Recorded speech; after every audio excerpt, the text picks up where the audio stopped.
தேவ சமூகத்தில் மிகவும் அன்பாய் கூட்டிச்சேர்க்கப்பட்ட அன்புக்குரிய சகோதர சகோதரிகளே, உங்கள் யாவருக்கும் நம்முடைய பரம்பிதாவாகிய தேவனாலும் நம்முடைய ஆண்டவரே இயேசு கிறிஸ்து நாமத்தினாலும் கிருபையும் சமாதானம் உண்டாவதாக என்ற அன்பின் வாழ்த்துக்களை இன்னொரு அருமையான ஒரு மாலை பொழுது தெரிவித்துக் கொள்கிறோம். மாத்திரமல்ல, தேவனுடைய ஒரு பெரிதான கிருபையினாலே நாம் ஒவ்வொரு நாளும் தேவனுடைய சத்திய பாடங்களை எல்லாம் நாம் தியானித்து கொண்டு வருகிறோம். அந்த அடிப்படையில் கூட இன்று நாளில் கூட ஒரு தேவனுடைய ஒரு உன்னதமான சத்திய பாடத்தை தியானிக்க இருக்கிறோம். பாடத்தை தியானிக்கும் முன்பாக நாம் ஒரு ஜெபத்துடனே கூட இந்த நாளுக்குரிய கூடிகையை நாம் ஆரம்பம் செய்யலாம். நமது மத்தியில் ஜெபம் செய்யும்படியாக நம்முடைய அன்பு சகோதரர் வினோத் பாபு பிரதர் அவர்களை சபையின் சார்பாக சகோதரன் முன்னழைக்கிறோம்.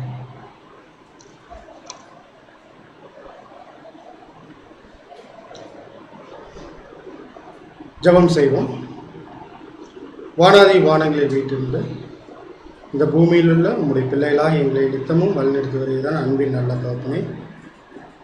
இதோ அப்பா, கடந்த நேரங்களிலும் கூட எங்கள் அக்கிரமங்கள் மீறுதல்கள் எல்லாத்தையும் தயவாய் மன்னித்து இம்மட்டும் எங்களை உயிரோடு காத்து உங்கள் கிருபையினாலே வழிநடத்தி வருகிற உங்களுக்கு மிகப்பெரிதான் அன்புக்காக கூட எங்கள் ஆண்டவராக இயேசு கிறிஸ்துவின் துதிகளையும் நன்றிகளையும் எடுத்துக்கொள்ளுங்கப்பா.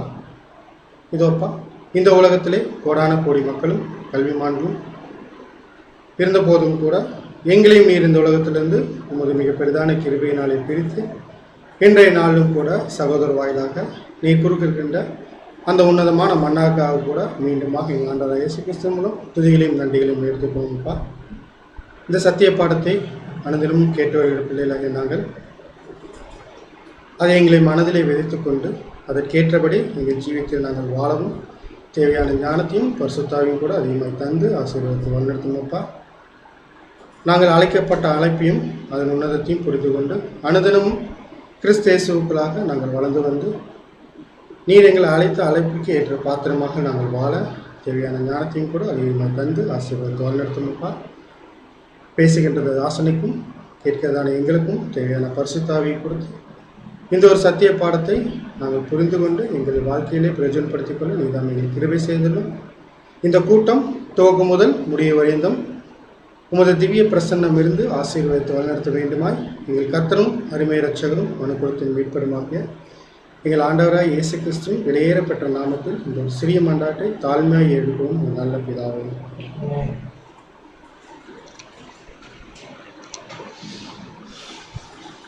தேவனுடைய பரிசுத்த நாமத்திற்கு மகிமை உண்டாதாக. அன்புக்குரிய சகோதர சகோதரர்களே, இன்றைய நாளும் கூட நாம் தியானிக்கக்கூடிய வேத பாடத்தினுடைய தலைப்பு ஆவியினால் ஜெனிப்பிக்கப்படுதல். பாடத்தினுடைய தலைப்பு ஆவியினால் ஜெனிப்பிக்கப்படுதல் என்ற தலைப்பின் கீழே நம்முடைய அன்பு சகோதரர் ஆரோக்கிய சுதன்ராஜ் பிரதர் அவர்கள் நம்முடைய தேவனுடைய வார்த்தைகளை நம்ம மத்தியில் பகிர்ந்து கொள்ளும்படியாக சகோதரை சபை சார்பாக முன்னழைக்கிறோம்.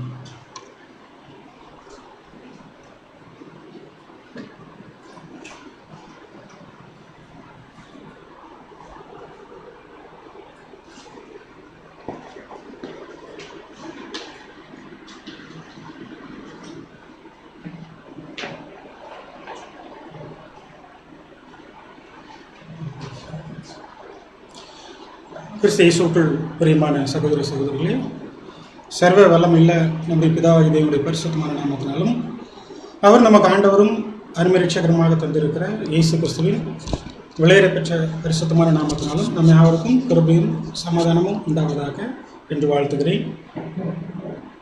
தேவனுடைய மிகுந்த கிருபையினால் இந்த நாளில் கூட ஒரே குடும்பமாக நம்ம ஒன்று கூட்டப்பட்டு அப்படி தெய்வீக சத்தியங்களை தியானிப்பதற்கென்று தெய்வம் கொடுத்த இந்த நல்ல தருணத்திற்காகவும் ஸ்லாக்கியத்திற்காகவும் மீண்டும் மீண்டுமாய் உள்ளத்தின் ஆழத்திலிருந்து கிறிஸ்து இயேசுவின் மூலமாய் நம்முடைய நன்றிகளை பிதாவாகிய தெய்வனுக்கு எடுத்துக்கொண்டு இந்த நாளுக்குரிய ஆவிக்குரிய தியானத்துக்குள்ளே நம்ம கடந்து போகலாம்.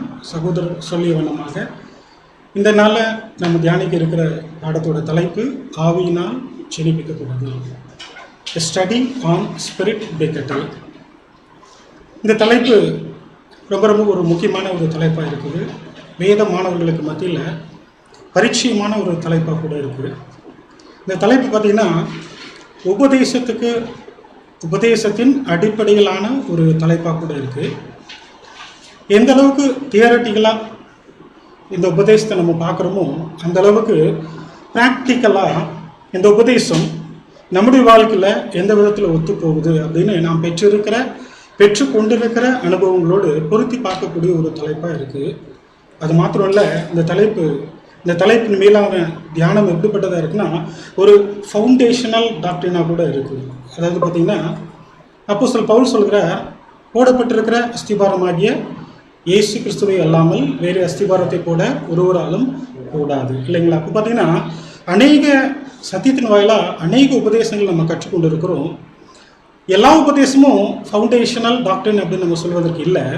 நம்ம கற்றுக்கொண்ட உபதேசங்களில் ஒரு சிலது ரொம்ப ரொம்ப ஃபவுண்டேஷன் போல நம்முடைய பலியின் ஜீவிதத்துக்கு அடிப்படையாக இருக்கும் இல்லைங்களா. அந்த விதத்தில் இந்த ஆவியினால் ஜெனிப்பிக்கப்படுதல் அப்படின்ற ஒரு உபதேசம் பார்த்திங்கன்னா ஒவ்வொரு புது சிருஷ்டிக்கும் அடிப்படையான ஒரு விஷயமா இருக்கும்.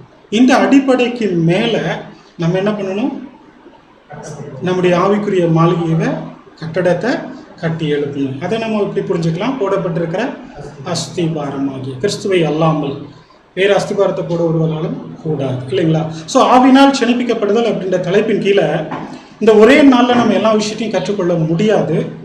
தேவனுடைய கிருபையினால், தேவனுக்கு சித்தமானால் தொடர்ந்து இந்த பாடங்களை என்ன பண்ணலாம், நமக்கு கிடைக்கிற தருணங்களுக்கு ஏற்றபடி பார்க்க முற்படுவோம். இன்றைக்கு ஒரு சின்ன அறிமுக வகுப்பாய் ஆவியினால் ஜெனிப்பிக்கப்படுதல் அப்படின்றத நம்ம பார்க்கலாம். பேசிக் கிளாஸில் நம்ம கேட்ட சில விஷயங்கள் கொஞ்சம் அதோடு பொருந்தி போகிற மாதிரி ஒரு சில விஷயங்களை நம்ம கேட்டு இன்றைய பாடத்தை நம்ம என்ன பண்ணலாம், நிறைவு செய்யலாம். சரி, இந்த தலைப்பு ஆவியினால் ஜெனிப்பிக்கப்படுதல் அப்படின்ற ஒரு தலைப்பு ஒரு முக்கியமான ஒரு தலைப்பு. இந்த தலைப்பின் மீதான ஒரு தியானம் ரொம்ப முக்கியத்துவம் வாய்ந்ததுன்னு நம்ம சொன்னோம். எந்த விதத்தில் இந்த தலைப்பின் மீதான தியானம் முக்கியத்துவம் வாய்ந்ததாக இருக்குது அப்படின்றத நம்ம என்ன பண்ணோம், முதலாவது பார்க்கலாம். எந்த விதத்தில் முக்கியத்துவம் வாய்ந்ததாக இருக்குது. ஒரு வசனம் வாசித்து பாடத்துக்குள்ள கடந்து போகலாம். யாக்கோபு எழுதின நிருபம் 1வது அதிகாரம் வசனம் 18.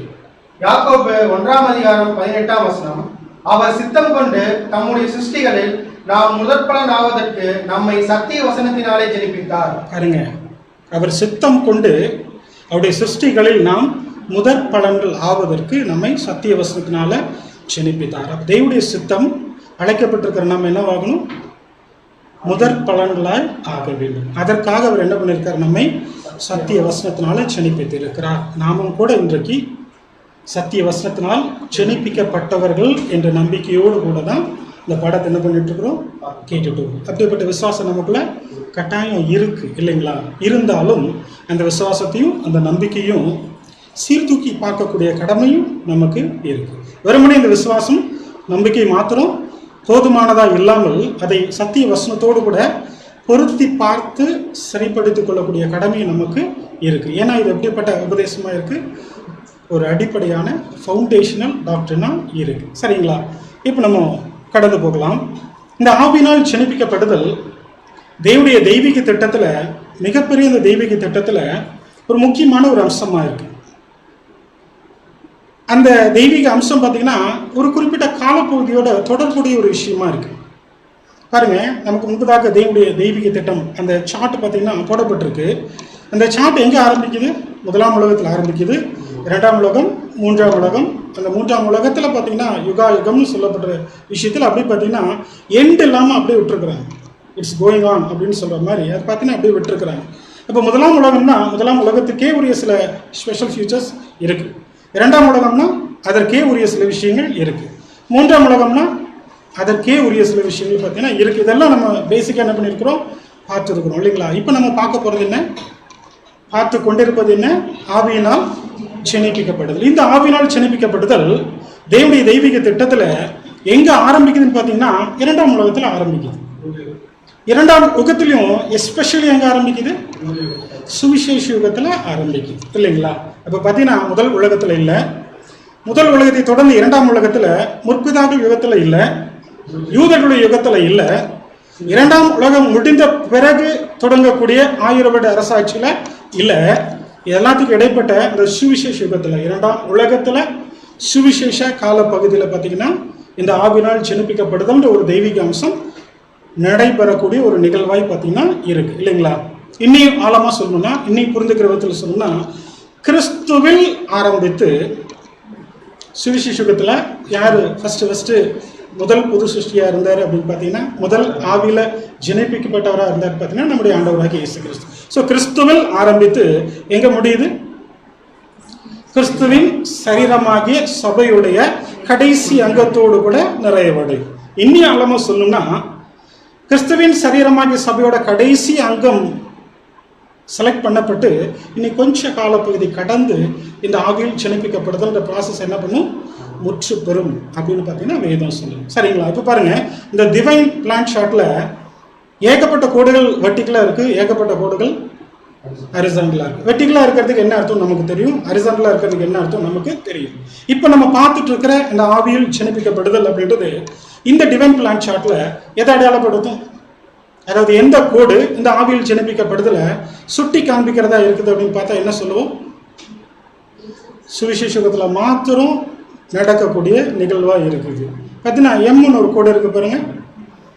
அந்த கோடு தான் பார்த்தீங்கன்னா தெய்வீக திட்டத்தில் ஆவியில ஜெனிப்பிக்கப்பட்ட ஒரு நிலைமையை தான் நமக்கு எடுத்து காட்டு. ஹரிசாண்டல் அந்த கோடுகள் அத்தனையும் தெய்வீக திட்டத்தில் எதை அடையாளப்படுத்துதுன்னா ஜீவ நிலைகளை அடையாளப்படுத்துது இல்லைங்களா? பாருங்க, என் அப்படின்னு ஒரு கோடு இருக்கு. அந்த என் கோடை நம்ம என்ன சொல்லுகிறோம்? மாம்சத்துல பரிபூர்ணமாய் இருக்கக்கூடிய ஒரு நிலைமை. என்னக்கு கீழே ஒரு கோடு இருக்கு பாருங்க, ஆர்னு ஒரு கோடு. அது என்ன சொல்றோம்? ஜீவன் அற்ற மரித்து போன ஒரு நிலைமை சொல்றோம் இல்லைங்களா? மேல இருக்கிற எம் கோடு எதை அடையாளப்படுத்துது? ஆவியில ஜெனிப்பிக்கப்பட்ட ஒரு நிலைமையை அடையாளப்படுது இல்லைங்களா? மேல எல் அப்புறம் கேன் இருக்கு பாருங்க. அந்த ரெண்டு கோடு எதை அடையாளப்படுத்தலாம்? எல் கே வந்து மகிமை அடைந்த நிலை. அதை வேற வார்த்தையில் ஏதாச்சும் சொல்ல முடியுமா? ஜீவ நிலைகளோட சம்மந்தப்படுத்தி சொல்ல முடியுமா? அழியாமை ஜீவன், தெய்வீக சுபாவம் நம்ம சொல்லுவோம். ஆனா ஜீவநிலையோட சொல்லும் போது எப்படி சொல்லலாம்? அழியாமை ஜீவன் நிலை.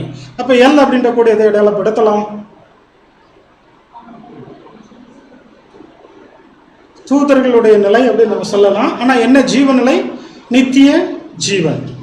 அந்த நித்திய ஜீவனை யார் பெற்றிருக்கிறாங்க? தூதர்கள் பெற்றிருக்கிறாங்க. அழியாமை ஜீவன் யார் பெற்றிருக்கிறா?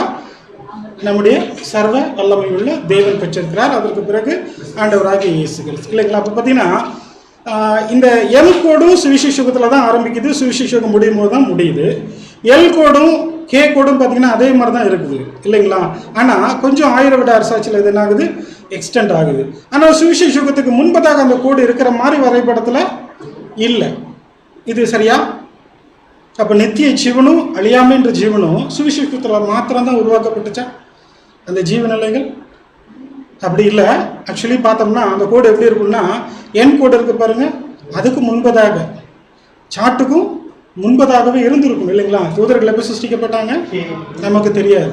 சிருஷ்டிக்கப்படும் போது இவங்க எப்படி இருந்தாங்க? நித்திய ஜீவ நிலைமையில். நம்முடைய சர்வ வல்லமையில தேவன் எப்படி இருந்தார்? அழியாமை ஜீவனோடு இருந்தார். எத்தனை காலத்தில் இருந்தார் தெரியவே தெரியாது இல்லைங்களா? ஸோ நம்ம புரிந்து கொள்வதற்காக மாம்சத்துல பரிபூர்ணமா இருக்கிற ஒரு நிலைமை என் கோடு காண்பிக்குது. அதுல இருந்து ஒரு ப்ரமோஷன் எங்க போறாங்க? ஆவில ஜெனிப்பிக்கப்பட்ட நிலைமைக்கு போறாங்க. அந்த ஆவில ஜெனிப்பிக்கப்பட்ட நிலைமையிலிருந்து ஒரு மேல் நோக்கி ஒரு ப்ரமோஷன் எங்க போறாங்க? நித்திய ஜீவன் நிலைமைக்கு போறாங்க. இது கூட அண்டர் கண்டிஷனல் இல்லைங்களா? அந்த நிலைமையில கூட பாவம் செய்தா மரணம் அப்படின்ற ஒரு, அதையும் தாண்டி ஒரு ப்ரமோஷன் தெய்வம் வைத்திருக்கிறார். அதுதான் என்னது? கே கோடு இல்லைங்களா? அழியாமை ஜீவன். ஸோ அப்போ பார்த்தீங்கன்னா என் கோட்லேருந்து நம்ம எங்கே போகணும்? கே கோடு போகணும். இதுதான் நமக்கு டாஸ்க். இடையில நம்ம எங்கே நிற்கிறோம்? இப்போ எம் கோடு ஆவியில் சினிப்பிக்கப்பட்ட நிலைமையில நிற்கணும் இல்லைங்களா?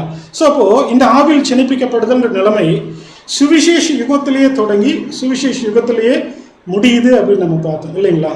அப்போ வேறு வார்த்தையில இந்த ஆவியினால் சினிப்பிக்கப்படுதலோட இதை சம்மந்தப்படுத்தி சொல்லணும்னா, ஆவியினால் சினிப்பிக்கப்படுதல் தெய்வீக அம்சமும் எங்க தொடங்கி எங்க முடியறதா இருக்குது? சுவிசேஷ யுகத்திலேயே தொடங்கி சுவிசேஷ யுகத்துக்குள்ளாரையே முடிவதா இருக்கு இல்லைங்களா? இப்போ நம்ம வாழ்ந்து கொண்டிருக்கிற காலப்பகுதி எந்த காலப்பகுதியா இருக்கு? சுவிசேஷ காலப்பகுதி. சுவிசேஷ யுகத்துல எந்த காலப்பகுதியில் இருக்கிறோம்? முடியக்கூடிய ஒரு காலப்பகுதி இல்லைங்களா? ஆரம்பம் இல்லை, மத்தியில் உள்ள சுவிசேஷம் முடியக்கூடிய ஒரு காலப்பகுதியில் நம்ம வாழ்ந்து கொண்டிருக்கிறோம். அப்போ ஆவியினால் சிறப்பிக்கப்படுதல்ன்ற ஒரு தெய்வீக அம்சமும் முடியக்கூடிய ஒரு காலப்பகுதியில் நம்ம என்ன பண்ணியிருக்கிறோம்? வாழ்ந்து கொண்டிருக்கிறோம். ஸோ ஆவியினால் ஜெனிப்பிக்கப்படுதல் அப்படின்னா என்னன்னு நம்ம யாருக்கும் தெரியாமல் இல்லை, தெரிந்து வைத்திருக்கிறோம். இருந்த போதிலும் அது முடியக்கூடிய காலப்பகுதியில் நம்ம வாழ்ந்து கொண்டிருக்கிறபடினால் அதை குறித்து இனி ஆழமாய் அறிந்து கொள்ள வேண்டிய பிரகாரமாய் அதிகமாய் அறிந்து கொண்டா கட்டாயத்தை நமக்கு எப்படி இருக்கும்? பிரயோஜனம் உள்ளதாக இருக்கும். ஆஸ் வெல் அஸ் எப்படி இருக்கும்? மிகுந்த ஆசீர்வாதம் உள்ளதாக இருக்கும். அந்த நோக்கத்தோடு கூட தான் இன்றைக்கு இந்த பாடத்தை முன்பாக வைக்க பிரயாசப்படுகிறோம். சரி, இப்போ ஆவியினால் சிறப்பிக்கப்படுதல் அப்படின்னா என்ன அப்படின்னு கேட்டால் நம்ம என்ன பதில் சொல்லலாம்? இல்லை அதே கேள்வி வேறு மாதிரி கேட்டோம்னா, ஆவியினால் ஜெனிப்பிக்கப்பட்ட ஒரு மனிதனிடத்தில் என்ன சம்பவித்திருக்கும்? ஒருவர் ஆவினால் ஜெனிப்பிக்கப்பட்டிருக்கிறார்னு சொன்னோம்னா அவங்களுக்குள்ள ஏதாவது ஒன்று சம்பவித்திருக்கணும். என்ன சம்பவித்திருக்கலாம்? புது சிருஷ்டி உருவாகி இருக்கலாம் இல்லைங்களா? கரெக்டாக பாயிண்டே சொல்லிட்டீங்க. நிறைய பேர் பார்த்தீங்கன்னா அந்த பாயிண்ட்டுக்கே வரமாட்டாங்க, ஆனால் சொல்லிட்டீங்க. வசனம் வாசிக்கலாம் பாருங்க. சங்கீதம் 40 வசனம் 8. 40ஆம் சங்கீதம் 8ஆம் வசனம். என் தேவனே, உமக்கு பிரியமானதை செய்ய விரும்புகிறேன், உமது நியாயப்பிரமாணம் என் உள்ளத்திற்குள் இருக்கிறது என்று சொன்னேன். பாருங்க, என் தேவனே உமக்கு பிரியமானதை செய்ய இதோ வருகிறேன் இல்லைங்களா? இப்போ உலகத்தில் இருக்க எல்லா மனுஷனுக்குள்ளாரையும் இப்படிப்பட்ட ஒரு எண்ணம் இருக்குமா? இப்படிப்பட்ட ஒரு ஏக்கம் இருக்குமா? இப்படிப்பட்ட ஒரு வாஞ்சை, இப்படிப்பட்ட ஒரு உந்துதல் இருக்குமா? இருக்காது. ஒரு சிலட்ட மாத்திரம் தான் இருக்கு இல்லைங்களா? ஸோ இப்போ பார்த்தீங்கன்னா இந்த ஆவியினால் ஜெனிப்பிக்கப்பட்ட ஒரு மனிதன், அதாவது ஒருவர் ஆவியினால் ஜெனிப்பிக்கப்பட்டிருக்கிறாருன்னு சொன்னால் அவருக்குள்ள என்ன உருவாகணும் அப்படின்னு நம்ம சொன்னோம்னா முதல்ல நம்ம என்ன சொல்லலாம்? ஒரு புதிய மனம் உருவாகும், புதிய சிந்தை உருவாகும். அதைத்தான் பார்த்தோம். என் தேவனே உமக்கு பிரியமானதை செய்ய ஏதோ நான் விரும்புகிறேன் இல்லைங்களா? இப்போ மாம்சீக சுபாவத்தில் வாழ்ந்து கொண்டிருக்கிற நம்ம ஆவிக்குரிய சுபாவத்துக்கு என்ன ஆகணும்? மாறணும். உடனே மாறிடுவோமா? மாறுவதற்காக தேவன் கொடுக்கிற ஒரு ஆரம்ப காலகட்ட ஒரு விஷயம்தான் நமக்கு என்னதுன்னா ஆவியில் ஜெனிப்பிக்கப்பட்ட ஒரு நிலைமை இல்லைங்களா? ஸோ ஆவியில ஜெனிப்பிக்கப்படுதல்னா புது சிருஷ்டி கருநிலையில உருவாகும் இல்லைங்களா? இது ஒரு ஆரம்பமே தவிர அது ஒரு முடிவு இல்லை. ஸோ அப்போ அந்த கரு உருவானா தான் அந்த கரு என்ன ஆகணும்? வளரணும், வளர்ந்து பிறக்கணும். அப்போ புது சிருஷ்டின ஒரு கரு, ஒரு புதிய மனம், ஒரு புதிய சிந்தை, தேவனுக்கு பிரியமானதனுடைய வாழ்க்கையில் நிறைவேற்றுகின்ற வாஞ்சி நமக்குள்ள உருவானாதான் அந்த வாஞ்சி தொடர்ந்து என்னாகும்? வளர்ந்து கிறிஸ்துவோட சாயலுக்குப்பா என்னாகும்? மறுரூபம் அடையும் இல்லைங்களா? அப்போ பார்த்தீங்கன்னா இந்த விஷயம் 100% தேவனால உருவாகிற விஷயம். தேவனால், தேவனுடைய ஆவினால், தேவனுடைய வார்த்தைகளை கொண்டு நமக்குள்ளார உருவாகக்கூடிய ஒரு விஷயம். இதுல எந்த விதத்திலும் நம்முடைய சொந்த மாம்சத்துக்குரிய எந்த விதமான சுபாவத்துக்கும் இடமே இல்லை இல்லைங்களா? இப்போ ஒரு வசனம் வாசிக்கலாம்.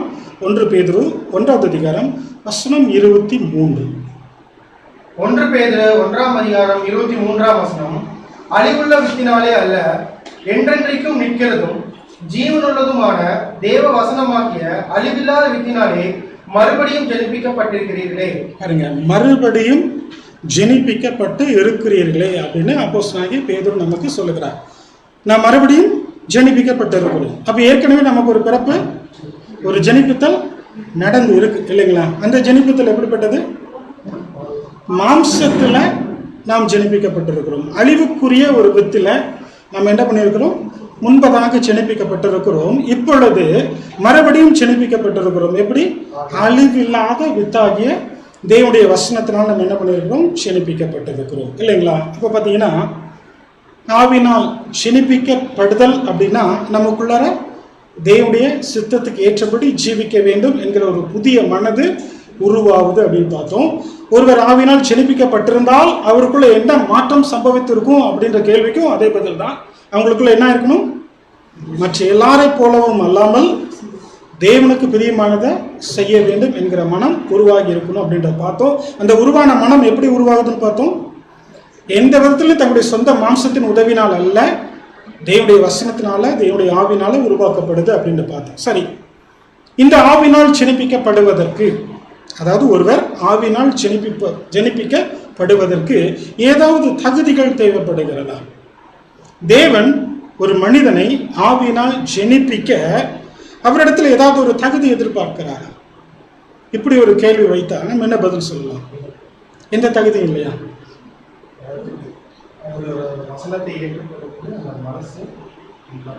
வசனத்தை ஏற்றுக்கொள்ளணும், அந்த மனசு.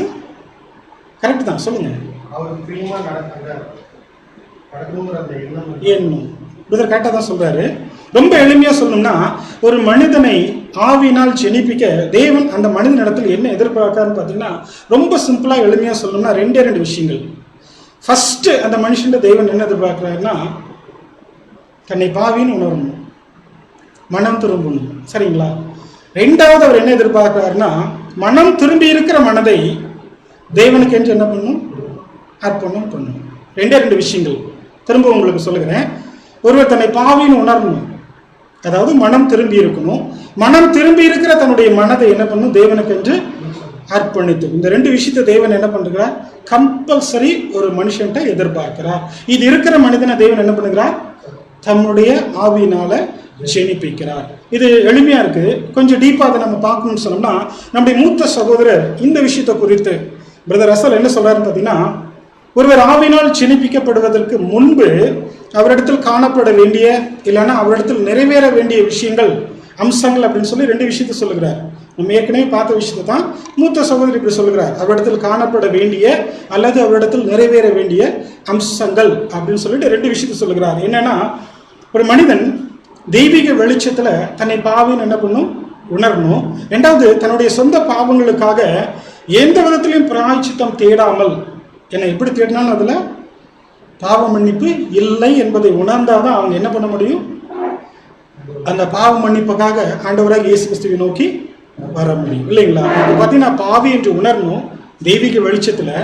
அதே தெய்வீக வெளிச்சத்துல அந்த பாவ மன்னிப்பு எங்க கிடைக்கும்? கர்த்தராக இயேசு கிறிஸ்துவின் விளைக்கரியத்துல தான் இருக்குன்னு சொல்லி என்ன பண்ணும்? விசுவாசிக்க வேண்டும். அப்போ முதலாவது அந்த மனுஷன் தேவன் எதிர்பார்க்கிறது என்ன? தான் பாவின்னு உணரணும். தன்னுடைய பாவத்துக்கு மன்னிப்பு எங்க இருக்கு? கர்த்தருடைய ஈடு வெளியில இருக்கு அப்படின்றது விசுவாசம். ரெண்டாவதா அந்த மனுஷன் என்ன பண்ணியிருக்குன்னா, அவருடைய விசுவாசத்தினால், அவர் பெற்றுக்கொண்டிருக்கிற இந்த விசுவாசத்தினால் அவர் என்ன ஆயிருக்கணும்னா, நீதிமான் ஆக்கப்பட்டவராய் இருக்கும்.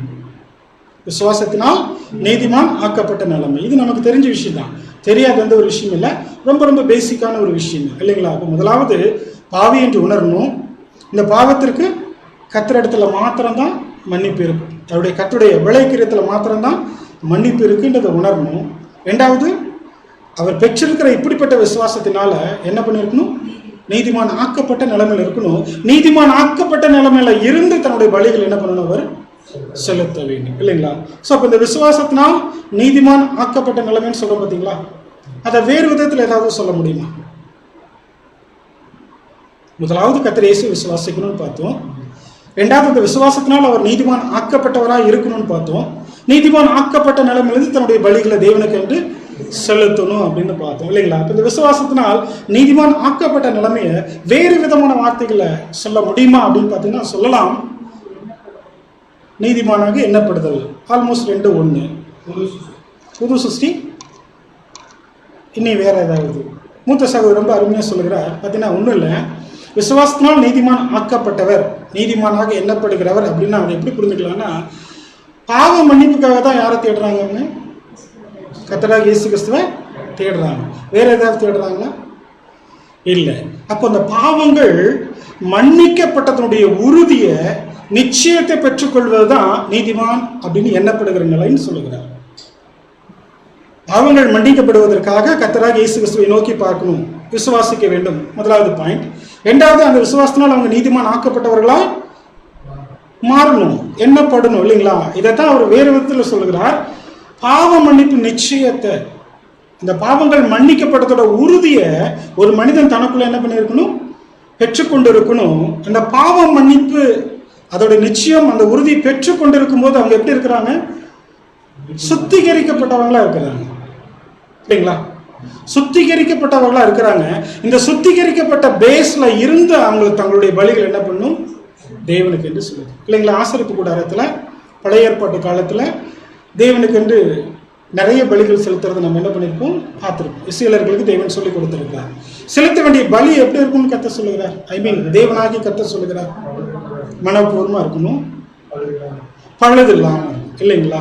எந்த பிரச்சனையும் செலுத்தக்கூடிய பலியில இருக்கவே கூடாது, பழுது இல்லாமல் இருக்கணும், இல்லைங்களா? அப்போ பார்த்தீங்கன்னா நாம கூட விசுவாசத்தினால் நீதிமான் ஆக்கப்பட்ட நிலைமை, நம்முடைய சொந்த பாவங்கள் கர்த்தருடைய பரிசுத்த ரத்தத்தினால மன்னிக்கப்பட்டிருக்கிறது அப்படின்ற உறுதியோடு கூட, அந்த நிச்சயத்தோடு கூட ஒரு சுத்திகரிக்கப்பட்ட நிலைமையில நின்று நம்முடைய பலிகள் என்ன பண்ணணும்? செலுத்தணும். ஒருவேளை இந்த பேஸ்ல நிற்காம நம்முடைய பலிகளை செலுத்த முற்படுவோமே ஆனால் தேவன் அதை என்ன பண்ண மாட்டார்? ஒருபோதும் அங்கீகரிக்க மாட்டார். இன்னைக்கு நம்ம பலி செலுத்துகிறோம், நம்முடைய பலி அங்கீகரிக்கப்படுதான்னு தெரிந்து கொள்ளவும் பிரியப்படுகிறோம், தெரிந்து கொள்ளுகிறோம். அதனால தான் நம்ம ஏற்கனவே பார்த்தோம், ஒரு ஃபவுண்டேஷனல் டாக்டரின் இந்த ஆவியினால் செழிப்பிக்கப்படுதல். இல்லைங்களா? ஸோ இந்த பேஸில் இல்லாமல் நம்முடைய பலியின் ஜீவியத்தை என்ன பண்ண முடியாது, கட்டி எழுப்ப முடியாது.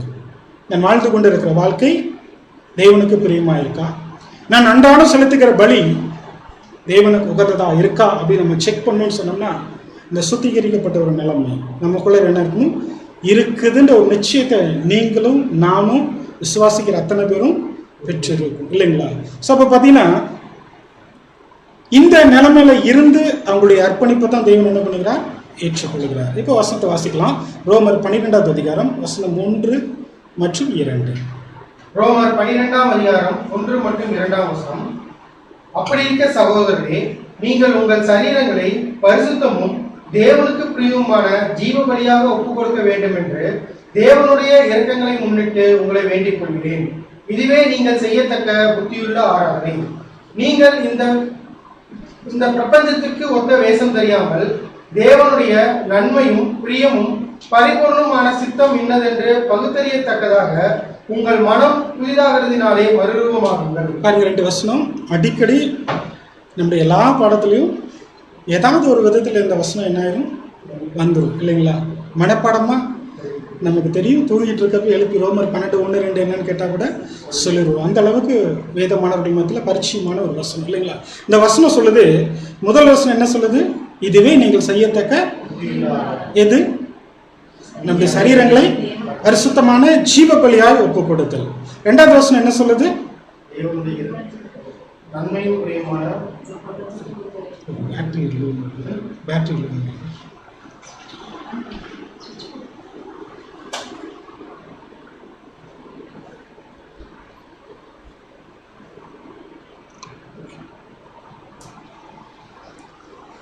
மீண்டும் தொடரலாம். பாருங்க, 2வது வசனம் என்ன காண்பிக்குது அப்படின்னா, உங்கள் மனம் புதிதாகிறதுனாலே மறு ரூபமாகுங்கள், இல்லைங்களா? இதைத்தான் நம்ம என்ன பண்ணுகிறோம்,